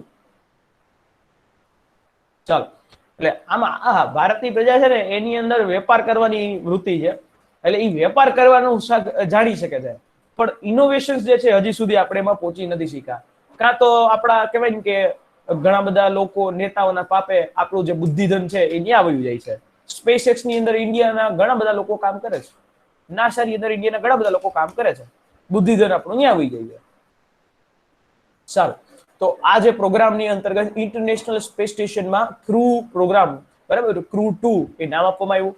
અને આવનારા સમયની અંદર સ્પેસ ટ્રાવેલિંગ એક એક એ નવો કોન્સેપ્ટ બની જશે. રજાઓ, વેકેશન આવ્યું તો છોકરાઓને સ્પેસ ટ્રાવેલ કરવા માટે લઈ જવાનું, આવો પ્રકારનો એક કોન્સેપ્ટ આવનારા 10 વર્ષ પછીની અંદર તમે મને યાદ કરશો કે સરે એક લેક્ચર લીધો હતો અને બની ગયા, અને એમાં સરે કીધું હતું કે થઈ જશે. બરાબર, આપણે કોઈએ વિચાર્યું નહોતું કે એક સમય એવો આવશે કે જેમાં આપણે બંને સામસામે હોય એવી રીતે ફેસ ટુ ફેસ વાત કરશું. અને સાહેબ આજે એ વિડીયો કોન્ફરન્સ અથવા તો વિડીયો કોલનો કોન્સેપ્ટ આપણી પાસે છે. બરાબર, મોબાઈલ 2004 માં ડબલા આવ્યા હતા 3315 વાળા. એ ડબલામાંથી આપણે એટલી મોટી રિવોલ્યુશન કરી કે સામ સામે વિડીયો કોલિંગ જે છે આપણે કરી શકીએ. તો આવી જ રીતે કે આવનારા સમયની અંદર ટ્રાવેલિંગનો એક નવો કોન્સેપ્ટ સ્પેસ જે પ્રોગ્રામની અંતર્ગત આ સ્પેસ ટ્રાવેલ થશે. અને એમાંય અત્યારે જે આ લો અર્થ ઓર્બિટ જે છે ઇન્ટરનેશનલ સ્પેસ સ્ટેશન, ત્યાં આ લોકો ગયા છે. બરાબર, નાસાએ આવી જ રીતે ખાસ કરીને સ્પેસ એક્સ અને બોઈંગ સાથે આવા કરારો પણ કરેલા છે. ક્રૂ મિશન ઉપર વાત કરીએ તો એ ક્રૂ મિશન સ્પેસ એક્સ નું આ બીજું મિશન છે, બીજું રોટેશન મિશન કહેવાય સ્પેસ એક્સ નું. હા, સ્કાયરૂટ, યસ સ્કાયરૂટ એરોસ્પેસ, પણ એનું ડેવલપમેન્ટ નથી. યસ, ઓકે, એટલું બધું ડેવલપમેન્ટ એની પાસે છે નહીં. ચાલો, તો આ એરોસ્પેસ એક્સપ્લોરેશન એજન્સી અને યુરોપિયન સ્પેસ એજન્સીના સાથે કરાર પણ કરેલા છે. બરાબર, જે લોકો એ જાય છે ટોટલ ત્યાં એ લોકો 6 મહિના સુધી રોકાશે. 6 મહિનાનું રોકાણ કરશે લો અર્થ ઓર્બિટની અંદર ઇન્ટરનેશનલ સ્પેસ સ્ટેશનમાં, અને પરીક્ષણો કરશે. ઘણા બધા અભ્યાસક્રમો છે એ સ્પેસની અંદર એને કરવાના થાય અને એના માટે એ કામ કરશે. અહીંયા એક વાત પણ કરી લઈએ કે what is this international space station. International space station એક પ્રકારે આર્ટિફિશિયલ સેટેલાઇટ છે કે ત્યાં રહેવાનો પણ વિકલ્પ છે. ક્યાં છે? આ લો અર્થ ઓર્બિટની અંદર. એટલે કે લો અર્થ ઓર્બિટ એટલે કે નીચેની ભ્રમણ કક્ષા, પૃથ્વીની સાવ નીચેની ભ્રમણ કક્ષા, લગભગ 500 કિલોમીટરની આસપાસ આ જોવા મળે લો અર્થ ઓર્બિટ. એટલે એવું ન હોય કે ત્યાં તો કોઈ માઇલ સ્ટોન ન હોય. બરાબર, એટલે આ લો અર્થ ઓર્બિટની અંદર આવું જે ઇન્ટરનેશનલ સ્પેસ સ્ટેશન આપણે 1998 થી શરૂ કર્યું હતું. અને એની જે વાત કરું તો દર 92 મિનિટની અંદર પૃથ્વીનું એક ચક્કર લગાવે અને દરરોજ 15.5 પરિક્રમા પૂરી કરે. એવું છે આ ઇન્ટરનેશનલ સ્પેસ સ્ટેશન, ISS તરીકે ઓળખવામાં આવે. This is called international space station. ચાલો, એના પછી આગળ વાત કરીએ કે પ્રધાનમંત્રી નરેન્દ્ર મોદી સાહેબ સ્વામિત્વ યોજના હેઠળ ઈ પ્રોપર્ટી કાર્ડ એના વિતરણની અહીંયા શરૂઆત કરી છે. બરાબર, કઈ યોજના હેઠળ?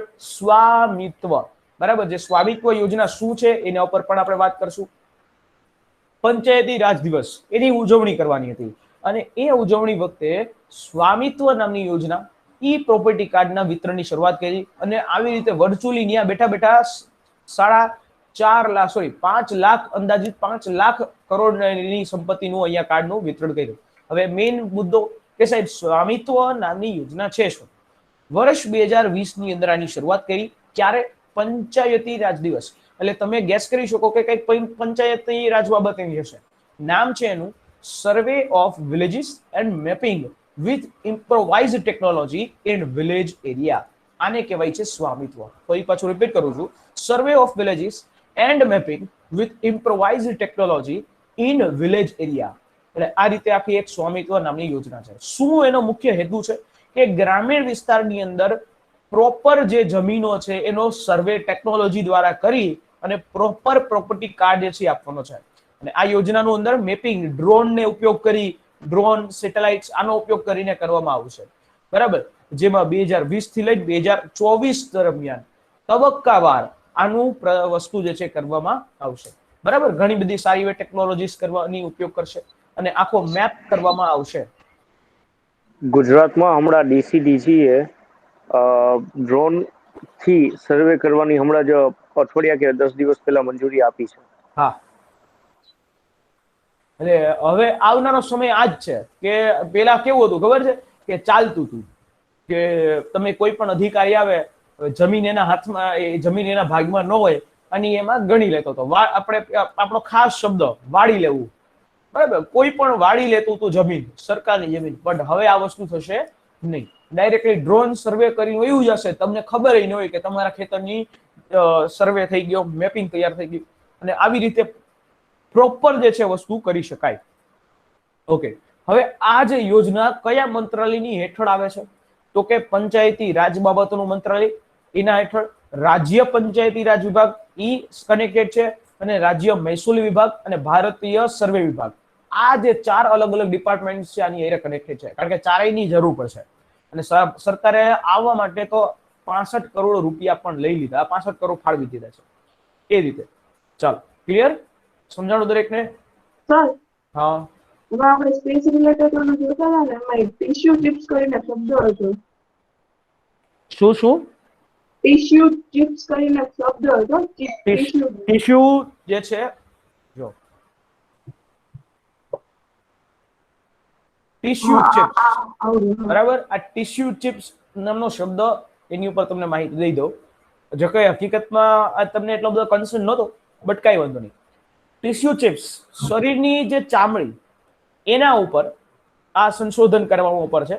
ટિશ્યુ ચિપ્સ કે નવી ચામડી અવકાશની અંદર ત્યાં લઈ જઈ અને કઈ રીતે એના ઉપર પ્રોસેસ, એના ઉપર અલગ અલગ એક્સપેરિમેન્ટ્સ કરે છે કે નવી ચામડી કઈ રીતે આવી શકે, નવા સેલ્સ, કોષ કે કઈ રીતે બની શકે, એના ઉપર આ વસ્તુ અભ્યાસ જે છે કરે છે.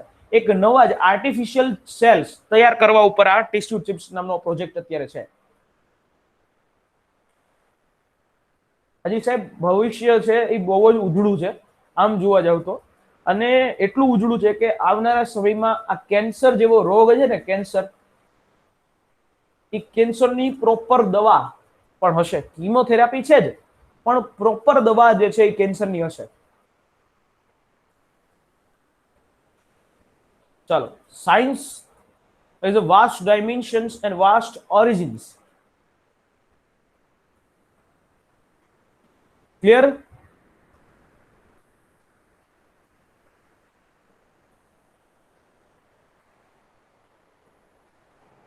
Yes, sir.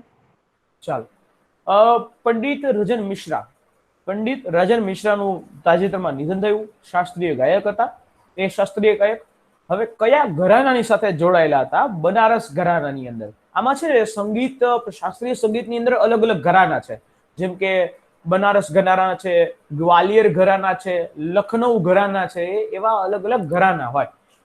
એવા ઘરાનાની સાથે, એટલે કે ઈ જે ઘરાના મીન્સ કે ઈ એટલા પરિવાર, એની ફેમિલી હોય, એની ફેમિલી સાથે સંકળાયેલો એવા. તો એ રાજન મિશ્રાનું નિધન થયું. રાજન મિશ્રા જે છે એ સાજન મિશ્રા સાથે કાર્યક્રમ આપેલા. રાજન સાજનની જોડી એ વખણાતી હતી, બરાબર. અને ખાસ અલગ અલગ દેશોમાં પણ એને કાર્યક્રમો કરેલા છે, બરાબર. અને ખાસ એ કેના માટે ઓળખાય છે? ખ્યાલ ગાયકી માટે. આ રાજન સાજન એ બધા ખ્યાલ ગાયકી, ખ્યાલ, એના માટે વખણાય છે. ખ્યાલ ગાયકી એક પ્રકાર છે અને શાસ્ત્રીય સંગીતની અંદર વખણાય છે. એના પછી ઓસ્કર, સાહેબ આને કેમ ભૂલી શકાય? 93મો ઓસ્કર એવોર્ડ જાહેર કરવામાં આવ્યો 27મી તારીખે, અને જેની અંદર ક્લાઉઝાઓ, જેને શ્રેષ્ઠ ડાયરેક્ટર, બેસ્ટ ડાયરેક્ટરનો એવોર્ડ જીતનારા એ પ્રથમ એશિયન મહિલા બન્યા છે. આ ઉપલબ્ધિ છે, ફર્સ્ટ એશિયન ફિમેલ કે જે ક્લાઉઝાઓ એ બને છે.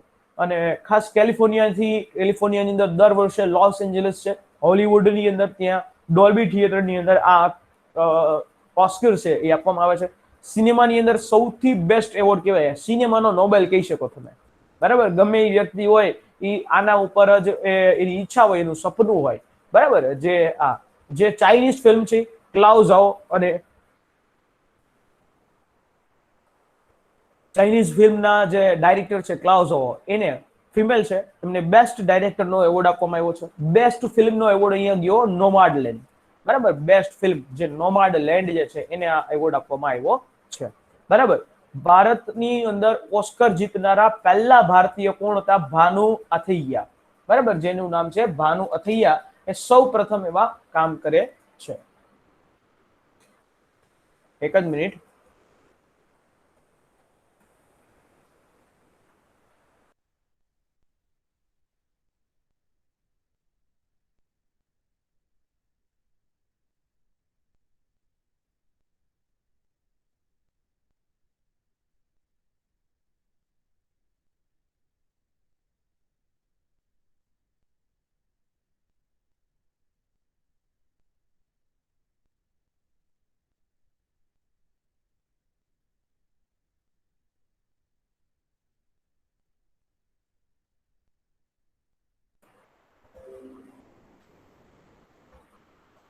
ચાલો, તો ભાનુ અથૈયા છે એ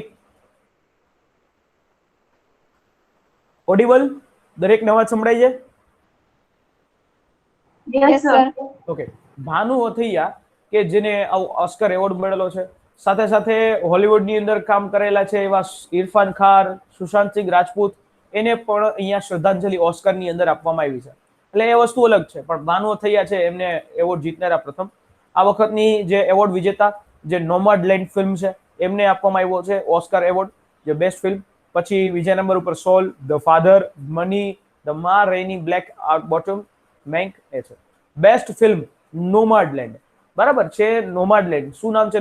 નોમાડલેન્ડ. અને આ ફિલ્મના જે ડાયરેક્ટર છે ક્લાઉઝાઓ, એ ચાઇનીઝ ફિલ્મ છે અને એને અહીંયા બેસ્ટ ડિરેક્ટરનો પર એવોર્ડ આપવામાં આવે છે અને બેસ્ટ ફિલ્મ ઓસ્કર એને આપવામાં આવે છે નોમાડલેન્ડ. ઓકે, તો આ બેસ્ટ ફિલ્મ જે છે એનો એવોર્ડ નોમાડલેન્ડને આપવામાં આવ્યો. નોમાડલેન્ડ હકીકતની અંદર એક અમેરિકન ડ્રામા છે, એક અમેરિકન ડ્રામા. નોમાડલેન્ડ નામના એક બુક છે એના ઉપર એક આધારિત છે અને એના ડાયરેક્ટર ક્લાઉઝાઓ. ખાસ હવે અહીંયા બેસ્ટ એક્ટર ને બેસ્ટ ડિરેક્ટર જોઈ લઈએ. બેસ્ટ ફિલ્મ નોમાડલેન્ડ, બરાબર. Best director Chloe Zhao. Best actor Anthony Hopkins the father માટે. Actress Frances McDormand. Best supporting actor છે યુઆન ઝેંગ, એને આપવાય છે.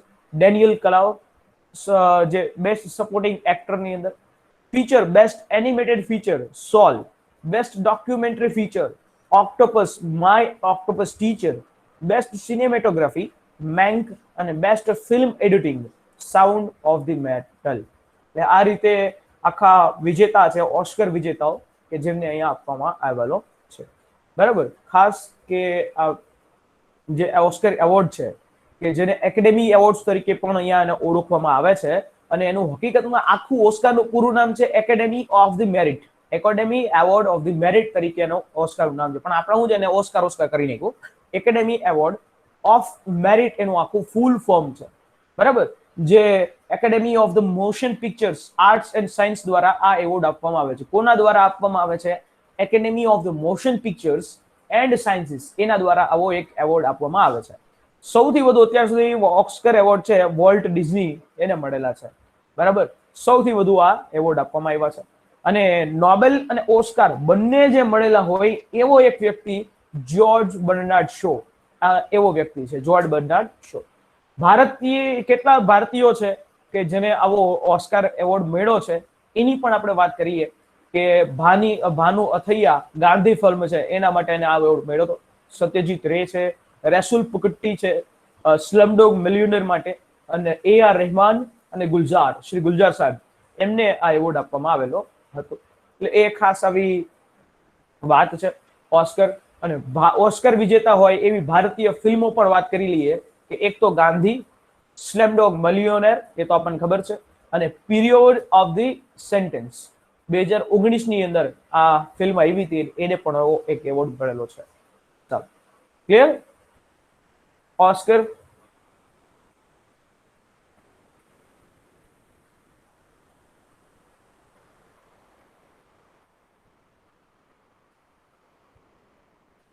એનાથી આગળ વાત કરીએ. હા, હવે કવિ દાદ બાપુ સાહેબ, આને આપણે જાણવું જ પડે. કવિ દાદ બાપુનું તાજેતરની અંદર જ અવસાન થયું અને એમાં જે કવિ દાદ બાપુ જે સ્પેશિયલી કાળજા કેરો કટકો મારો હાથથી છૂટી ગયો એ ગીત જે છે આખું મસ્ત લોક સંગીત અને એના માટે વખણાય છે. ઘડવૈયા મારે ઠાકોરજી નથી થવું, એવા અનેક ભજન લોક સાહિત્યની અંદર એવા અનન્ય યોગદાન ધરાવતા કવિ દાદ બાપુ છે, એમનું અવસાન થાય છે. ખાસ કવિ દાદ બાપુ ઉપર આપણે જાણી લઈએ કે દાદ બાપુનું પૂરું નામ હતું દાદુદાન પ્રતાપદાન ગઢવી. દાદના કવિ દાદ તરીકે ઓળખાતા હતા અને એવા કવિ દાદ બાપુ જે ઈશ્વરિયા વેરાવળ તાલુકાના ઈશ્વરિયા ગામ પર એમનો જન્મ પણ થયો હતો, બરાબર. અને જે ખાસ કરીને દાદ બાપુના પિતાશ્રી એ નવાબની જુનાગઢના નવાબની અંદર એ હુકુમતની અંદર એ રાજકવિ હતા. ત્યાંથી એનો સંબંધ છે, એના બ્લડની અંદર આમ તો જોવા જાવ તો એના બ્લડની અંદર આ કવિ છે એ કવિતાનું બ્લડ હોય જ છે. એટલે આ રીતે કવિ દાદ બાપુ.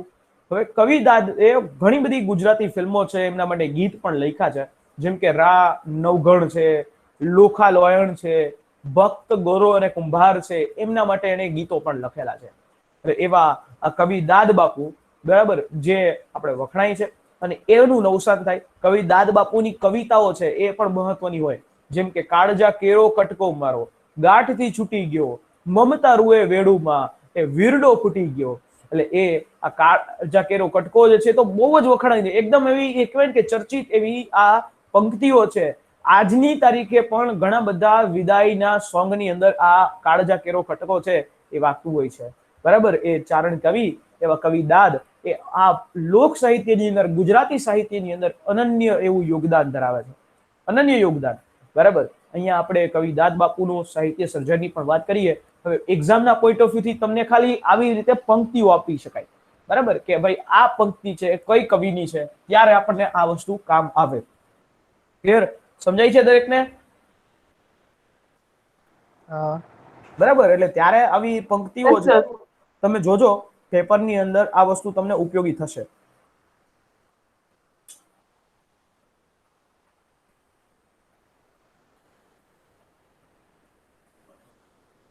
બરાબર, એટલે કવિ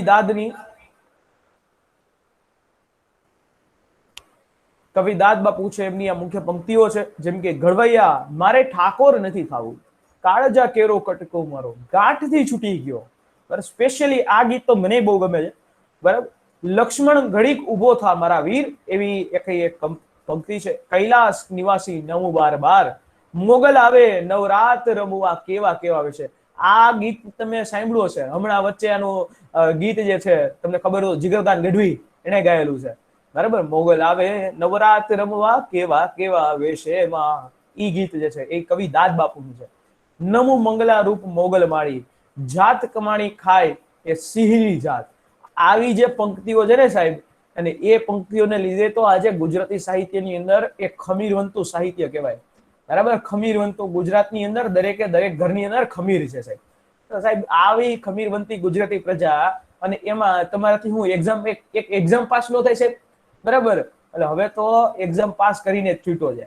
અને આમાંથી જેટલા લોકો અત્યારે સાંભળે છે બધાય માહિતી વાળા, તો એ તો ખાસ હમણાં એની નવી એક્ઝામ તો નજીક આવે છે, એક્ઝામ તો પાસ થવી જ જોઈએ હો.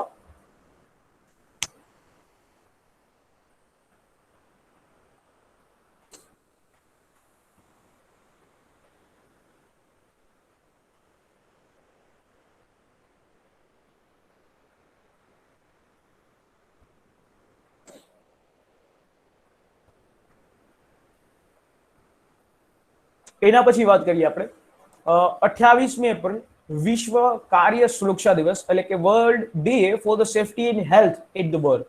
અને ખાસ કે દિવસ હતો કોવિડ-19 ની મહામારી સામે લડવા માટે ભારતને એશિયન ડેવલપમેન્ટ બેંક એડીબીએ $1.5 બિલિયન, $1.5 બિલિયન ની એને સહાય કરી.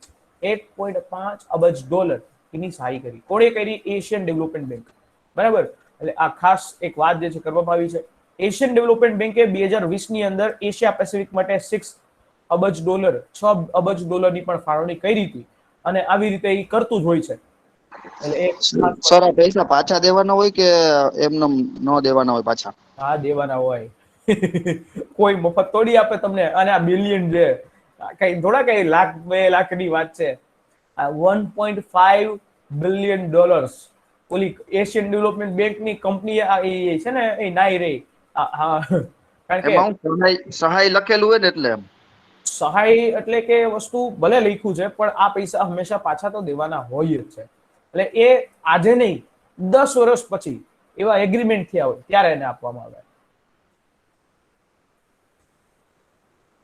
એટલે એના ખાતામાં ચડી જ જાય, બીજું કાંઈ ન હોય. હા, આપણે કેમ જનરલી યોજના અંતર્ગત આપણને રાહત મળે. તમને ફોર એક્ઝામ્પલ વાત કરું કે તમારી લોનના હપ્તામાં સરકારે કીધું હતું કે 3 મહિના સુધી કોઈ પણ પ્રકારના લોનના હપ્તામાં કદાચ વાર લાગે તો કઈ વસ્તુ થશે નહીં. બરાબર, અને કદાચ તમારી પાસે પૈસા ન હોય તો તમે નહીં ચૂકવો તો પણ વાંધો નહીં. પછી નેક્સ્ટ સપ્ટેમ્બર મહિનાથી કંઈક ચાલુ થતું હતું આ રીતે. એ થઈ શકે. એશિયન ડેવલપમેન્ટ બેંક, જે એશિયન ડેવલપમેન્ટ બેંક ફિલિપિન્સ મનીલાની અંદર એનું હેડક્વાર્ટર. બરાબર, 31 દેશોની દ્વારા એની સ્થાપના કરવામાં આવી હતી, ભારત સહિત. અને એમાં ભારત પણ એનું સંસ્થાપક સદસ્ય છે. એ જે સહાય હોય, જે સુપ્રીમ કોર્ટે ના પાડી હતી, પણ એનું મોરેટોરિયમ તો એ લોકોએ ઓબ્વિયસલી ચાર્જ કર્યું છે. પ્રોપરલી તમારો અવાજ મને નથી પહોંચ્યો. ફરી પાછું બોલજો. મોરેટોરિયમ એ તો એ લોકોએ ચાર્જ કર્યું છે. મોરેટોરિયમ. એ લોકોએ ચાર્જ કર્યું છે, મતલબ કે 3 મહિના વ્યાજ નહીં લે, પણ વ્યાજનું વ્યાજ તો એ લોકો લેશે. નથી અવાજ નથી આવ્યો તમારો, કપાય છે. એ લોકો 3 મહિના સુધી વ્યાજ નહીં લે, પણ વ્યાજનું તો વ્યાજ લેશે. હા, મોરેટોરિયમ તો એ કહેવાય ને કે ખાલી થોડાક સમય પૂરતું રાહત આપી હતી. બાકી આમ જોવા જાવ તો ઘણા બધા રાહત તો આપી શકાય.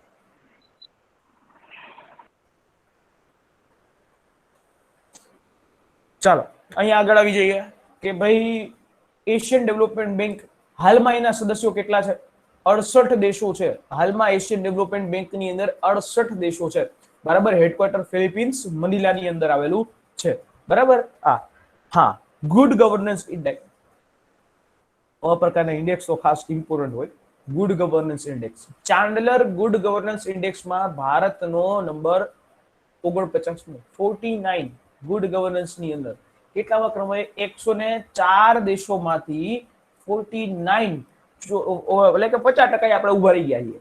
ચાન્ડલર ગુડ ગવર્નન્સ ડે, જેની અંદર સૌથી પહેલો નંબર ઉપર દેશ કે જે ગુડ ગવર્નન્સ ની અંદર વિશ્વમાં એનો નંબર આવે એ ફિનલેન્ડ છે સાહેબ. હંમેશા આવા બધા દેશો છે, યુરોપિયન કન્ટ્રીઝ છે, એ પ્રથમ નંબર ઉપર છે. એક તો એનું સૌથી પહેલું જે મુદ્દો છે, વસ્તી ઓછી છે, ત્યાં ભ્રષ્ટાચાર પણ ઓછો છે, એ બધાને કારણે ગુડ ગવર્નન્સ ત્યાં એવા બધા દેશોની અંદર વધારે થાય છે. સારું છે. પણ Chandler good governance day, Chandler good governance index, એની અંદર આ ભારતનો નંબર 49 એમો છે અને સૌથી પહેલા એ ફિનલેન્ડ. કોના દ્વારા બહાર શિક્ષણમાં પણ આગળ છે. હા, ફિનલેન્ડ શિક્ષણમાં પણ ફર્સ્ટ. યસ, શિક્ષણમાં પણ છે. ઘણા બધા પેરામીટર્સ ની અંદર ચાહે ફિનલેન્ડ જે પહેલા નંબર ઉપર છે. હવે ચાન્ડલર ગુડ ગવર્નન્સ ઇન્ડેક્સ બહાર કોણ પાડે છે? આ ઇન્ડેક્સ એ institute of the governance, Chandler institute of governance, એના દ્વારા બહાર પડાય છે. એક એનજીઓ છે, એવું આ કામ કરે છે. એનું હેડક્વાર્ટર ક્યાં છે સાહેબ? અહીંયા હેડક્વાર્ટર છે સિંગાપોરની અંદર. કઈ જગ્યાએ છે? સિંગાપોરની અંદર. અને આમાં અલગ અલગ દેશોને 50 થી વધારે એ પોઈન્ટ્સ આપે છે અને એના પેરામીટર 7 અલગ અલગ પેરામીટર્સ ઉપર, જેમ કે નેતૃત્વ, દૂરદર્શિતા, વિઝનરી, લો ઉપર, લો એન્ડ પોલિસીસ, જે ઇન્સ્ટિટ્યુશન્સ છે, ફિનાન્શિયલ હેલ્પ છે, માર્કેટ છે, વૈશ્વિક પ્રભાવ, પ્રતિષ્ઠા, લોકોને સશક્ત બનવામાં સહાય, આવા 7 અલગ અલગ પેરામીટર્સના આધારે આ કામ કરવામાં આવે છે. આવો એક ઇન્ડેક્સ પબ્લિશ કરવામાં આવે છે. ભારતનો નંબર કેટલા બહુ સાહેબ? 49. ઓકે, આ જે અંદર ભારતનો નંબર સૌથી પહેલો 49. સૌથી પહેલો દેશ કયો? તો કે ફિનલેન્ડ, બરાબર. સૌથી પહેલો દેશ ફિનલેન્ડ. બીજા નંબર ઉપર સ્વિટ્ઝરલેન્ડ, ત્રીજા નંબર ઉપર સિંગાપોર. વિચાર કરો, સિંગાપોરને અહીંયા એને ત્રીજો નંબર આપ્યો. અને આમાં હું એક વસ્તુ એ પણ માની શકું કે સાહેબ સિંગાપોર જે છે એની એમાં હેડક્વાર્ટર હોય તો કદાચ એ જે ઇન્સ્ટિટ્યૂટ છે, એનજીઓ છે, એના પ્રભાવમાં આવીને આવી પણ ગયું હોય, બરાબર.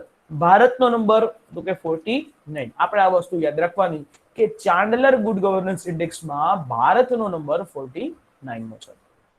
હવે ખાસ કે ગુડ ગવર્નન્સ ઇન્ડેક્સ ભારતની અંદર પણ છે, બટ આ જે ચાન્ડલર ગુડ ગવર્નન્સ ઇન્ડેક્સ એ વિદેશી કંપની એટલે કે વિદેશી એનજીઓ આપ્યો છે. ભારતની અંદર પણ ગુડ ગવર્નન્સ ઇન્ડેક્સ છે કે જે employees public grievances and pension મંત્રાલય એના દ્વારા આ ગુડ ગવર્નન્સ ઇન્ડેક્સની શરૂઆત કરવામાં આવેલી છે, બરાબર. આમાં ઘણા લોકો કન્ફ્યુઝ થાય છે નીતિ આયોગની સાથે, બરાબર. પેપરની અંદર પૂછાયેલો પ્રશ્ન છે નીતિ આયોગ આપી દે એટલે તમે લોકો લખીને આવો good governance index NITI Aayog. સાહેબ, ગુડ ગવર્નન્સ ઇન્ડેક્સની શરૂઆત employees public grievances and pension મંત્રાલય એના દ્વારા કરવામાં આવે છે. આ વસ્તુ એક ખાસ, બરાબર, કે જેમાં તમામ રાજ્યો, કેન્દ્ર શાસિત પ્રદેશો બધાને કનેક્ટ કરી અને કઈ રીતે શાસન સારી રીતે થઈ શકે એના ઉપર આધારિત ઉપર ક્યાં સારું શાસન છે એ ઉપર એક આખો ઇન્ડેક્સ જાહેર કરવામાં આવે છે. અને ગુડ ગવર્નન્સ આવે એટલે આપણે આપણા ભૂતપૂર્વ વડાપ્રધાન અટલ બિહારી વાજપેયી એને યાદ કરવા પડે, બરાબર. કોને યાદ કરવા પડે? અટલ બિહારી વાજપેયી, એમને યાદ કરવા પડે. ડન. તો આ રીતે ખાસ. હા, હવે અમેરિકાના રાષ્ટ્રપતિ જો બાઇડન એણે આર્મેનિયન મસ્કેર બરાબર, જે આર્મેનિયન નરસંહાર છે એને નરસંહાર મસેકેર તરીકે એને માન્યતા આપી છે. શું છે આ વસ્તુમાં નરસંહાર, એના વિશે આપણે વાત કરીએ. હવે આ ખાસ કરીને ઓટોમન તુર્કી દ્વારા, બરાબર, જે ઓટોમન સામ્રાજ્ય હતું એક સમયનું, એ ઓટોમન તુર્કી 1915 થી 16 ની વચ્ચે એક નરસંહાર કરવામાં આવ્યો. આર્મેનિયન લોકોની સામૂહિક ધોરણે હત્યાઓ કરી નાખવામાં આવી, જેવી રીતે હિટલર એવું કામ કર્યું હતું એવી રીતે. હવે અહીંયા આ આર્મેનિયન નરસંહાર મસેકેર છે શું એ સમજી લો. હવે 20મી સદીની અંદર આ સૌથી પહેલો એવો હત્યાકાંડ કહેવામાં આવે. જલિયાવાલા બાગ જે છે એની પહેલા આ વસ્તુ થઈ ગઈ હતી, બરાબર, જલિયાવાલા બાગની પહેલા એ થઈ ગયું હતું. એટલે આ આર્મેનિયન મસેકેર. હવે 1915 થી 17 સુધીની અંદર તુર્કી સામ્રાજ્યની અંદર જે આર્મેનિયન લોકો હતા એનો અહીંયા વિનાશ કરવાની વાત કરે છે, એની હત્યા કરવાની વાત થાય છે, બરાબર. 2014 ની અંદર સોરી 1914 આવશે, જે પ્રથમ વિશ્વયુદ્ધની શરૂઆત થઈ એના પછી આ ઓટોમન એટલે કે જે તુર્કી, એણે જર્મની અને હંગેરિયન સામ્રાજ્ય સાથે એણે યુદ્ધની અંદર ભાગ લીધો. અને આપણને ખબર જ છે કે જર્મની એ પણ હારી ગયું હતું પ્રથમ વિશ્વયુદ્ધની અંદર, અને એટલા માટે અહીંયા આ વસ્તુ થઈ. અને આ યુદ્ધની અંદર આ માનવું એવું હતું કે આર્મેનિયન લોકો છે ને એ રશિયાની હાઈરે છે, બરાબર, એટલા માટે અહીંયા ખાસ કરીને લોકોની હત્યા કરી નાખવામાં આવી. રશિયાની હાઈરે છે એ બાના હેઠળ આપણા વિરુદ્ધ છે, એટલા માટે અહીંયા મસેકેર કરવામાં આવ્યું હતું. અને ત્યારે લોકોની ધરપકડ કરી અને પછી બધાને મારી નાખવામાં આવ્યા, બરાબર. ખાસ કરીને આ મસેકેર એ જાહેરાત કરી છે જો બાઇડને, અમેરિકાએ જાહેરાત કરી છે આ મસેકેર ઉપર, અને એટલા માટે આપણે જાહેર કરવું પડે. ચાલો, ક્લિયર. અને એમાંય આ જે આર્મેનિયન મસેકેરને સત્તાવાર રીતે 30 દેશોએ નરસંહાર કીધું છે. નરસંહાર, નરસંહાર ઉપર યુનાઇટેડ નેશન્સનો એક અધિનિયમ પણ છે સાહેબ, અને એના આધારે એને આ નરસંહાર ઘોષિત કરી દીધું છે. અને આવો સૌ પ્રથમ નરસંહારનો પ્રયોગ એ રાફાએલ લેમ્કિન દ્વારા કરવામાં આવ્યો હતો યુનાઇટેડ નેશન્સની અંદર.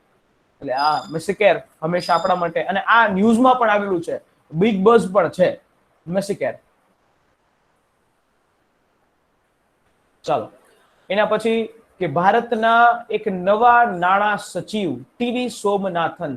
આ નાણાં સચિવ એટલે કે જેને secretary of the finance, secretary of the finance એ કહેવામાં આવે છે. હવે આ વખતે સેક્રેટરી ઓફ ધ ફિનાન્સ જે ટી.વી. સોમનાથન કોણ બને છે? ટી.વી. સોમનાથન જે છે એ બને છે, બરાબર. નાણાં સચિવ બને છે. કોણ? તો કે નાણાં સચિવ. કોને જે છે કયા ડિપાર્ટમેન્ટમાં? નાણાં વિભાગની અંદર, નાણાં મંત્રાલયની અંદર છે, બરાબર. કોણ? તો કે ટી.વી. સોમનાથન, બરાબર. 2019 ની અંદર પણ એને ખાસ કરીને ખર્ચ સચિવ, એક્સપેન્ડિચર સેક્રેટરી તરીકેની નિમણૂક કરવામાં આવી હતી, અને ત્યારે પણ એને ઘણી સારી એવી ભૂમિકા ભજવી છે. અને આ રીતે બજેટ બનાવવામાં પણ આ ટી.વી. સોમનાથન એની ભૂમિકા હોતી હોય છે. તો એવા વ્યક્તિને અહીંયા પ્રમોશન આપીને અહીંયા નાણાં સચિવ બનાવી દીધું છે. એના પછી પીએમ કેર્સ ફંડમાંથી 1 લાખ જેટલા ઓક્સિજન કન્સન્ટ્રેટર્સ ખરીદવા માટેની મંજૂરી આપવામાં આવી છે. 1 લાખ પોર્ટેબલ ઓક્સિજન કન્સન્ટ્રેટર્સ, બરાબર, પીએમ કેર ફંડની હેઠળ. કોને મંજૂરી આપવામાં આવી? 162 pressure swing absorption oxygen generation plants, બરાબર, એને મંજૂરી. આવો એક ઓક્સિજન કોન્સન્ટ્રેટર્સ છે એની વાત. અને એમાં અત્યારે સરકાર ત્રીજી વેવથી લડવા માટે સક્ષમ બની રહી છે. ફ્રાન્સ, બ્રિટન અને એવા અલગ અલગ દેશો એ પણ ભારતની મદદ ઉપર આવ્યા, અને ત્યાર પછી આપણી આંખ ઉઘડી અને આપણે હવે ઓક્સિજનની સપ્લાય પ્રોપર રીતે કરવાની પ્રયત્ન કરી ચૂક્યા છે. ઓક્સિજન કન્સન્ટ્રેટર્સ છે શું એ સમજી લો. Oxygen concentrators is a one type of medical equipment. એ કઈ રીતે કામ કરે? હવા હોય એમાંથી હવામાં જે ઓક્સિજન છે એનો ભેગો કરે, અને એ ઓક્સિજનની અંદરથી ઓક્સિજન છૂટો પડે, કારણ કે આ હવાની ઓક્સિજનમાં ભેગો ભેગો નાઇટ્રોજન પણ છે અને અલગ અલગ વાયુઓ પણ છે. તો મેડિકલ ગ્રેડ ઓક્સિજન બનાવવા માટે એમાંથી ઓક્સિજન છૂટો પાડવો પડે, અને બાકીનો વસ્તુ હવા જે છે ને બહાર કાઢી નાખવામાં આવે, બરાબર. એટલે આવી રીતે ઓક્સિજન કન્સન્ટ્રેટર્સ એ કામ કરે છે. ક્લિયર? ઓક્સિજન કન્સન્ટ્રેટર્સ. અને એમાં આપણે પીએમ કેર્સ ફંડ ઉપર પણ વાત કરી લઈએ. What is this PM care fund? PM care fund એટલે કે prime minister citizen assistance relief in emergency situation fund. Prime minister citizen assistance relief in emergency situations, આવો એક પીએમ કેર્સ ફંડ છે. કે જે ખાસ કરીને એક પ્રકારે ટ્રસ્ટ છે. શું છે? Trust, public charitable trust. બરાબર. આ ટ્રસ્ટની અંદર અધ્યક્ષ હોય ભારતના વડાપ્રધાન. બરાબર. કોઈ પણ વ્યક્તિ આમાં વડાપ્રધાન બની ન શકે. ઓનલી ભારતના વડાપ્રધાન, ગૃહમંત્રી, નાણામંત્રી અને ડિફેન્સ મંત્રી, આપણા આ ચાર જે છે આના ટ્રસ્ટી સાથે છે. ક્લિયર? હવે અહીંયા એક બીજી પણ વાત કે સાહેબ આપણા દેશની અંદર એક પીએમ રિલીફ ફંડ છે, જેને પ્રધાનમંત્રી રાહત કોષ કહેવાય.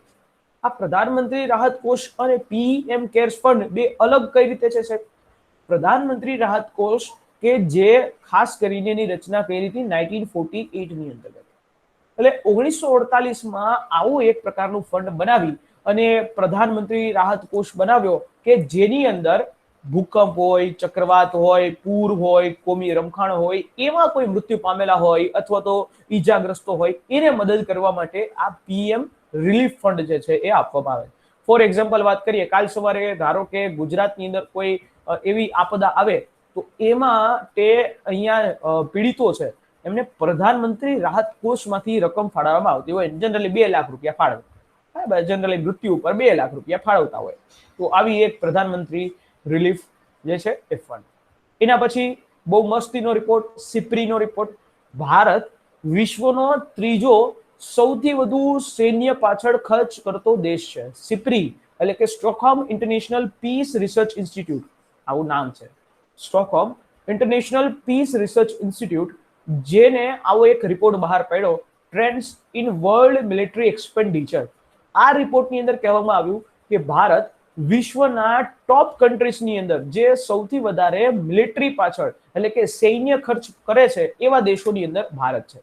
સૌથી વધારે ડિફેન્સની અંદર ખર્ચ કરનારો દેશ કયો છે સાહેબ? ટોપમાં યુએસ છે. એના પછી બીજા નંબર ઉપર ચાઇના છે અને ત્રીજા નંબર ઉપર ભારત, કે જે સૌથી વધારે ડિફેન્સ બાબતે એ ખર્ચ કરે છે. બરાબર. આ ત્રણ દેશો આખા વિશ્વના ખર્ચને કમ્પેર કરો તો 62% જેટલું થાય. આખા વિશ્વના 62% જેટલું ખર્ચ કરે છે. બરાબર. ભારત આમ જોવા જાવ તો ખાસ કરીને ભારત જે છે એ પોતાના ડિફેન્સની અંદર 1.1% નો દર વર્ષે વધારો કરતો જાય છે. 1.1%. અને ભારત અત્યારે હાલમાં જીડીપી, પોતાની જીડીપી ના એ 9% ડિફેન્સની બાબત ઉપર ખર્ચ કરે છે. 9% જીડીપી ના 9% ડિફેન્સ ઉપર ખર્ચ કરે છે. એક મુદ્દો એ જોવા જેવો છે. સિપ્રી શું છે? Stockholm international piece research institute વર્લ્ડની અંદરની અલગ અલગ દેશો કે જે ડિફેન્સની પાછળ ખર્ચ કરે છે એના ઉપર આ રિપોર્ટ બનાવે છે. આની શરૂઆત કરી હતી 1966 થી. એક ઇન્ટરનેશનલ ઓર્ગેનાઇઝેશન છે. યુદ્ધ હોય, આંતરરાષ્ટ્રીય કોઈ બાબતો હોય, જે શસ્ત્રો ઉપર નિયંત્રણ મૂકવાની વાત છે, ડિસઆર્મામેન્ટ, નિશસ્ત્રીકરણ ઉપર આ સંશોધન કરે છે. સ્ટોકહોમ ની અંદર એનું હેડક્વાર્ટર છે, સ્વીડનની અંદર સ્ટોકહોમ ની અંદર. બરાબર. અને એક ખાસ વાત, આ વસ્તુ તો મેં ડિફેન્સ ખર્ચની અંદર કીધી, પણ દુનિયામાં સૌથી વધારે હથિયાર એક્સપોર્ટ કરતા દેશોમાં યુએસ, ફ્રાન્સ અને જર્મની. સૌથી વધુ હથિયારોની એક્સપોર્ટ કરતા કન્ટ્રીઓ છે યુએસ, ફ્રાન્સ અને જર્મની. ડન. તો આ વસ્તુ એક ખાસ યાદ રાખવાની. ક્લિયર?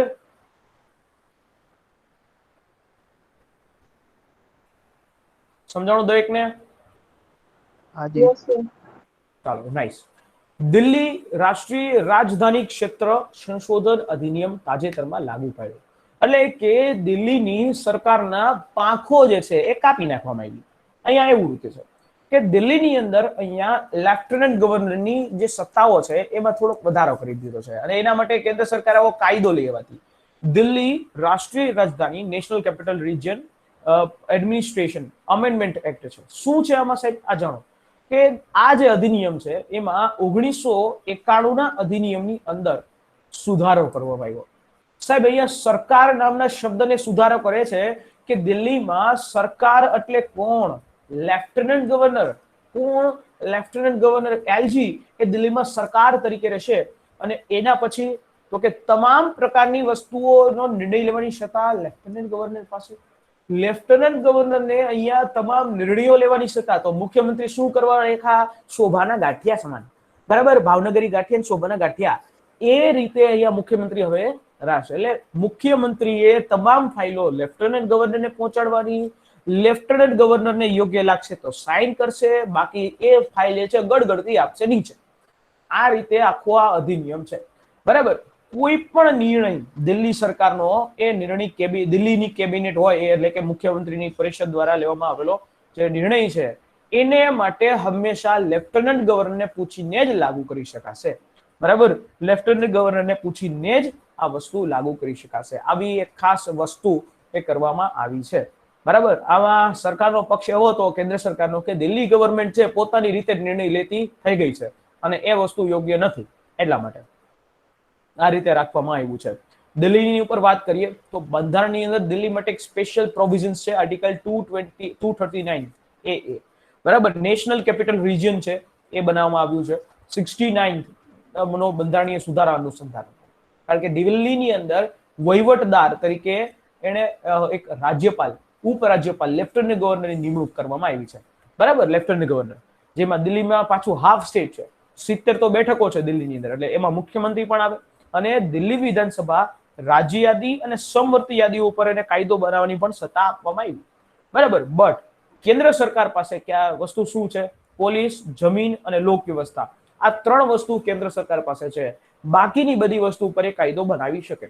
બરાબર. બટ આ જે અધિનિયમ અંતર્ગત સરકાર is equal to lieutenant governor ચોખ્ખા શબ્દોમાં કહેવામાં આવ્યું છે. બરાબર. ચોખ્ખા શબ્દોમાં. ક્લિયર? અને હા, એક નવા આઈટી રૂલ્સ, એ નવા આઈટી રૂલ્સ ઉપર હું તમને અત્યારે ગ્રુપમાં એક પીડીએફ મોકલી દઈશ. આ પીડીએફ તમારે ખાસ આ જોવાની જરૂરિયાત છે. નવા આઈટી રૂલ્સ ઉપર અમે જ પોતે બનાવેલી છે અને એ જ પીડીએફ તમને આપી દઈશ. ઓકે. ચાલો.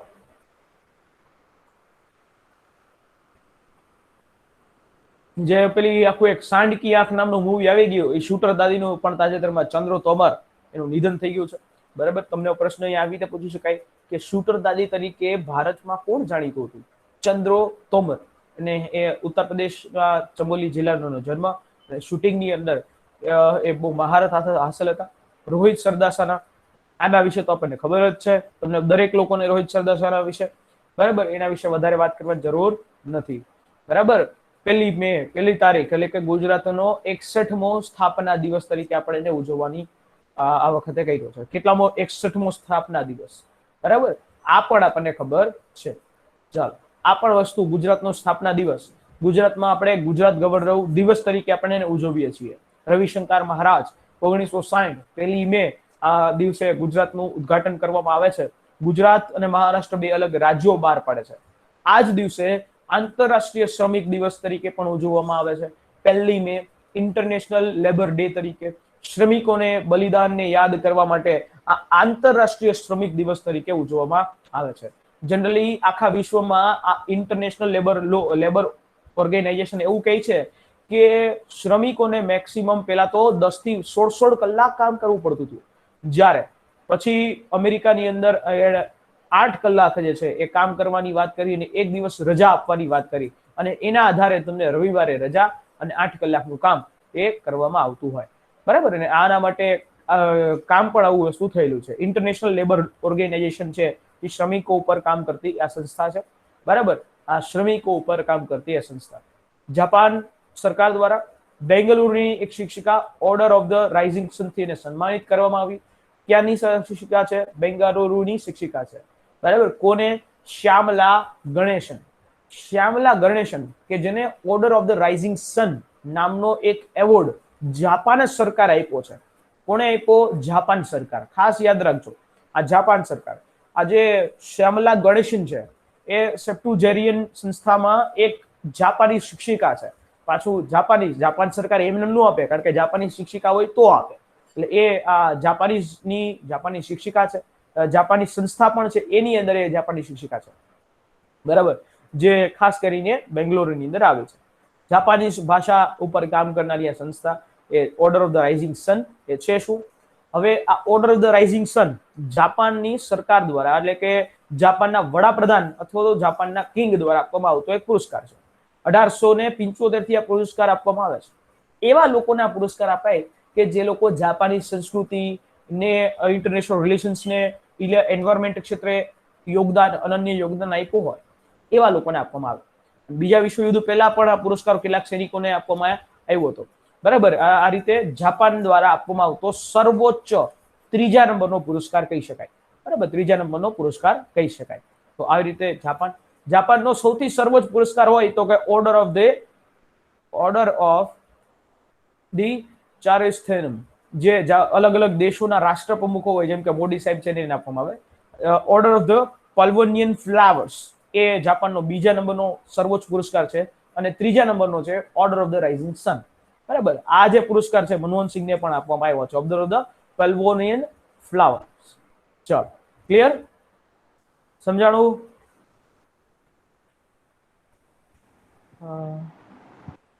ઓકે. અને સેતુ સમુદ્રમ છે ઓક્સિજનની માંગને પહોંચી વળવા માટે ઇન્ડિયન નેવીએ આ આખું અભિયાન શરૂ કર્યું હતું. બરાબર, જેમાં આઈએનએસ કોલકાતા, આઈએનએસ તલવાર એ ઓક્સિજન લેવા માટેના કામ કર્યું છે. સેતુ સમુદ્રમ વંદે ભારત મિશનના ભાગરૂપે જે શરૂઆત કરવામાં આવી અને એ સેતુ સમુદ્રમ. બરાબર. આ જે સેતુ સમુદ્રમ શું છે? સેતુ સમુદ્રમ 2 છે. એટલે આ વસ્તુ ખાસ યાદ રાખજો. સેતુ સમુદ્રમ 1 શું છે અને 2 શું છે, આમાં કન્ફ્યુઝિંગ થશે. સેતુ સમુદ્રમ 2 ઓક્સિજન માટે, સેતુ સમુદ્રમ કે માલદીવ, શ્રીલંકા અને ઈરાનમાં જે આપણા ભારતીય નાગરિકો ફસાયા હતા એને બહાર કાઢવા માટે આ વસ્તુ છે. બરાબર. ચાલો, તો આશા રાખું છું અહીંયા સુધી આપણે જનરલી 1 મહિના ઉપરના કરંટ અફેર્સ કમ્પ્લીટ કરી લીધા. બરાબર, 1.5 મહિના, કારણ કે મારી પાસે સમય ઓછો હતો ને એ સમયની અંદર મારે કામ કરવા માટે થોડીક તમને સ્પીડ લાગી હશે. બટ આઈ હોપ કે તમે પણ મારી સિચ્યુએશન સમજી શકો. ચાલો, ક્લિયર?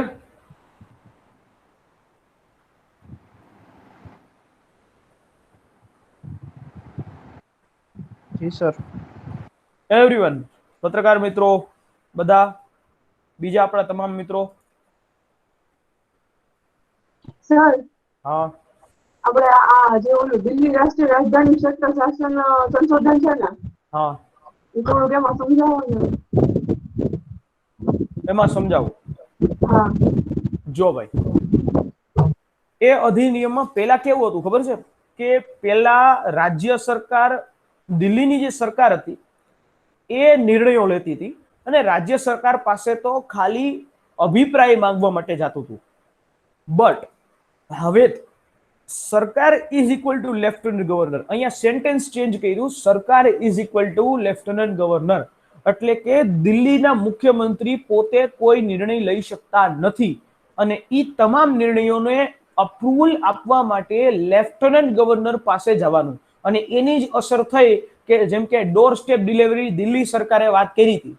ડોર સ્ટેપ ડિલિવરી છે રાશનની, એ દિલ્હીની ના લેફ્ટનન્ટ ગવર્નરે અટકાવી દીધી. કેન્દ્ર સરકાર, એટલે શું થયું, કેન્દ્ર સરકાર અટકાવી દીધી.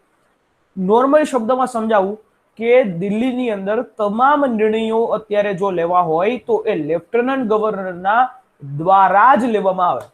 ભલે નિર્ણય જાહેર કરે મુખ્યમંત્રી કેજરીવાલ, પણ સાઇન કોની થાય? લેફ્ટનન્ટ ગવર્નરની. આ આખો અધિનિયમ છે. સરળ શબ્દમાં સમજાવ્યું મેં તમને.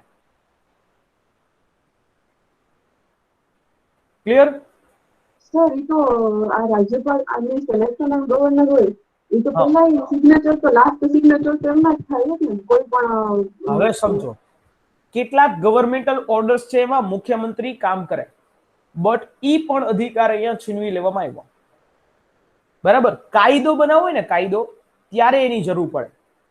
લેફ્ટનન્ટ ગવર્નરની ક્યારે જરૂર પડે? કાયદો બનાવવો હોય ત્યારે. બરાબર ને? સમજ્યા? Yes sir. હવે અહીંયા કાયદો નહીં, કાયદો પ્લસ ગવર્મેન્ટલ ઓર્ડર, જીઓ કહેવાય, એના માટે પણ લેફ્ટનન્ટ ગવર્નરની પરમિશન જોશે. આ વસ્તુ છે. Okay sir. સમજાણું? Yes sir. આ વસ્તુ છે કે ગવર્મેન્ટલ ઓર્ડર. હવે ફોર એક્ઝામ્પલ વાત કરું કે કાલ સવારે કેજરીવાલ સરકાર જાહેરાત કરે કે પેલા કેવું હતું કે ભાઈ કેજરીવાલ સરકારે એમ કહી દીધું કે અમે દિલ્હીના તમામ નાગરિકો છે ને ડોર સ્ટેપ ડિલિવરી કરશું રાશનની. આપણે જે સસ્તા અનાજની દુકાન છે એની જગ્યાએ એને ડોર સ્ટેપ ડિલિવરી થાય છે. બટ એ વસ્તુનો ડિસિઝન ડાયરેક્ટલી સરકાર લેફ્ટનન્ટ ગવર્નરે ફેરવી નાખ્યો, ભાઈ આ વસ્તુ નહીં થાય. બરાબર. બાકી પેલા તો ચાલુ જ હતું, કરેલું છે, બટ અત્યારે આ જેવો નિયમ આવ્યો તો ઈ નિયમ પછી ડાયરેક્ટલી આવો ડિસિઝન લેવામાં આવ્યો. શું કામ? આ જો કે પોલિટિકલી વસ્તુ અલગ છે એના માટે. તો સર આપણે જે પબ્લિક રિપ્રેઝેન્ટેટિવ છે બરાબર કેજરીવાલ બરાબર, તો પછી એનો મતલબ શું રહે કરીને રહેવાનો? આ તો આ વસ્તુ એનો મતલબ શું રે એ વસ્તુ ઉપર તો વિરોધ એને કર્યો હતો. એ વસ્તુ ઉપર તો વિરોધ કર્યો જ તો કે આનો મતલબ શું.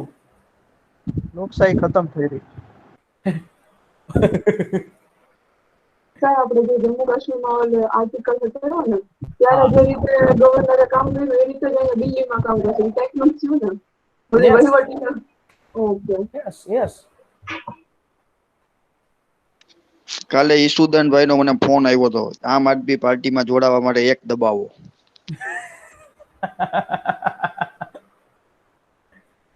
એ રેકોર્ડેડ કોલ છે. ખબર છે સાહેબ. એટલે પછી તો પોલિટિકલ વસ્તુ થઈ ગઈ, બટ આ પ્લેટફોર્મ પર આપણે એ ચર્ચા ન કરી શકીએ, પોલિટિકલ પ્લેટફોર્મ નથી એટલા માટે. બટ એના માટે ક્યારેક ભેગા થશું ત્યારે ચર્ચા કરશું. તો સર આ છે ને આર્ટિકલ આજે અધિનિયમમાં સુધારા કર્યા બરાબર, તો એના વિરુદ્ધ કઈ થાય નહીં ને? કેમ કે હોદ્દાની સુધારો થઈ ગયો છે આજે આપણે જોયું ને દિલ્હી રાષ્ટ્રીય રાજધાની ક્ષેત્ર, તો પછી ક્યાંય પડકારી ન શકાય ને? કાંઈ ન થાય. સુપ્રીમ કોર્ટમાં જવું પડે. સુપ્રીમ કોર્ટમાં તો અત્યારે અરજી પેન્ડિંગ છે. બીજું કઈ ન થાય આમાં તો અત્યારે.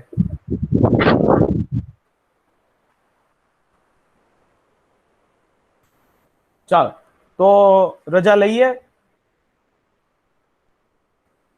સમજાઈ ગયું બધાને આ સેશન? જી સર. ક્લિયર? જો ભાઈ પત્રકાર મિત્રો કે મારી ભૂલચૂક થઈ ગઈ હોય તો માફ કરશો, બટ મારે જે મારો એક લક્ષ્ય હતો એ લક્ષ્ય મારે કમ્પ્લીટ જ કરવો હતો ગોલ ઉપર, કે ભાઈ મારે 1 મહિના ઉપર તો જવું હતું, 1.25 મહિના ઉપર ગયા આપણે. 1.25 મહિનાના કરંટ આપણે જોઈ લીધું.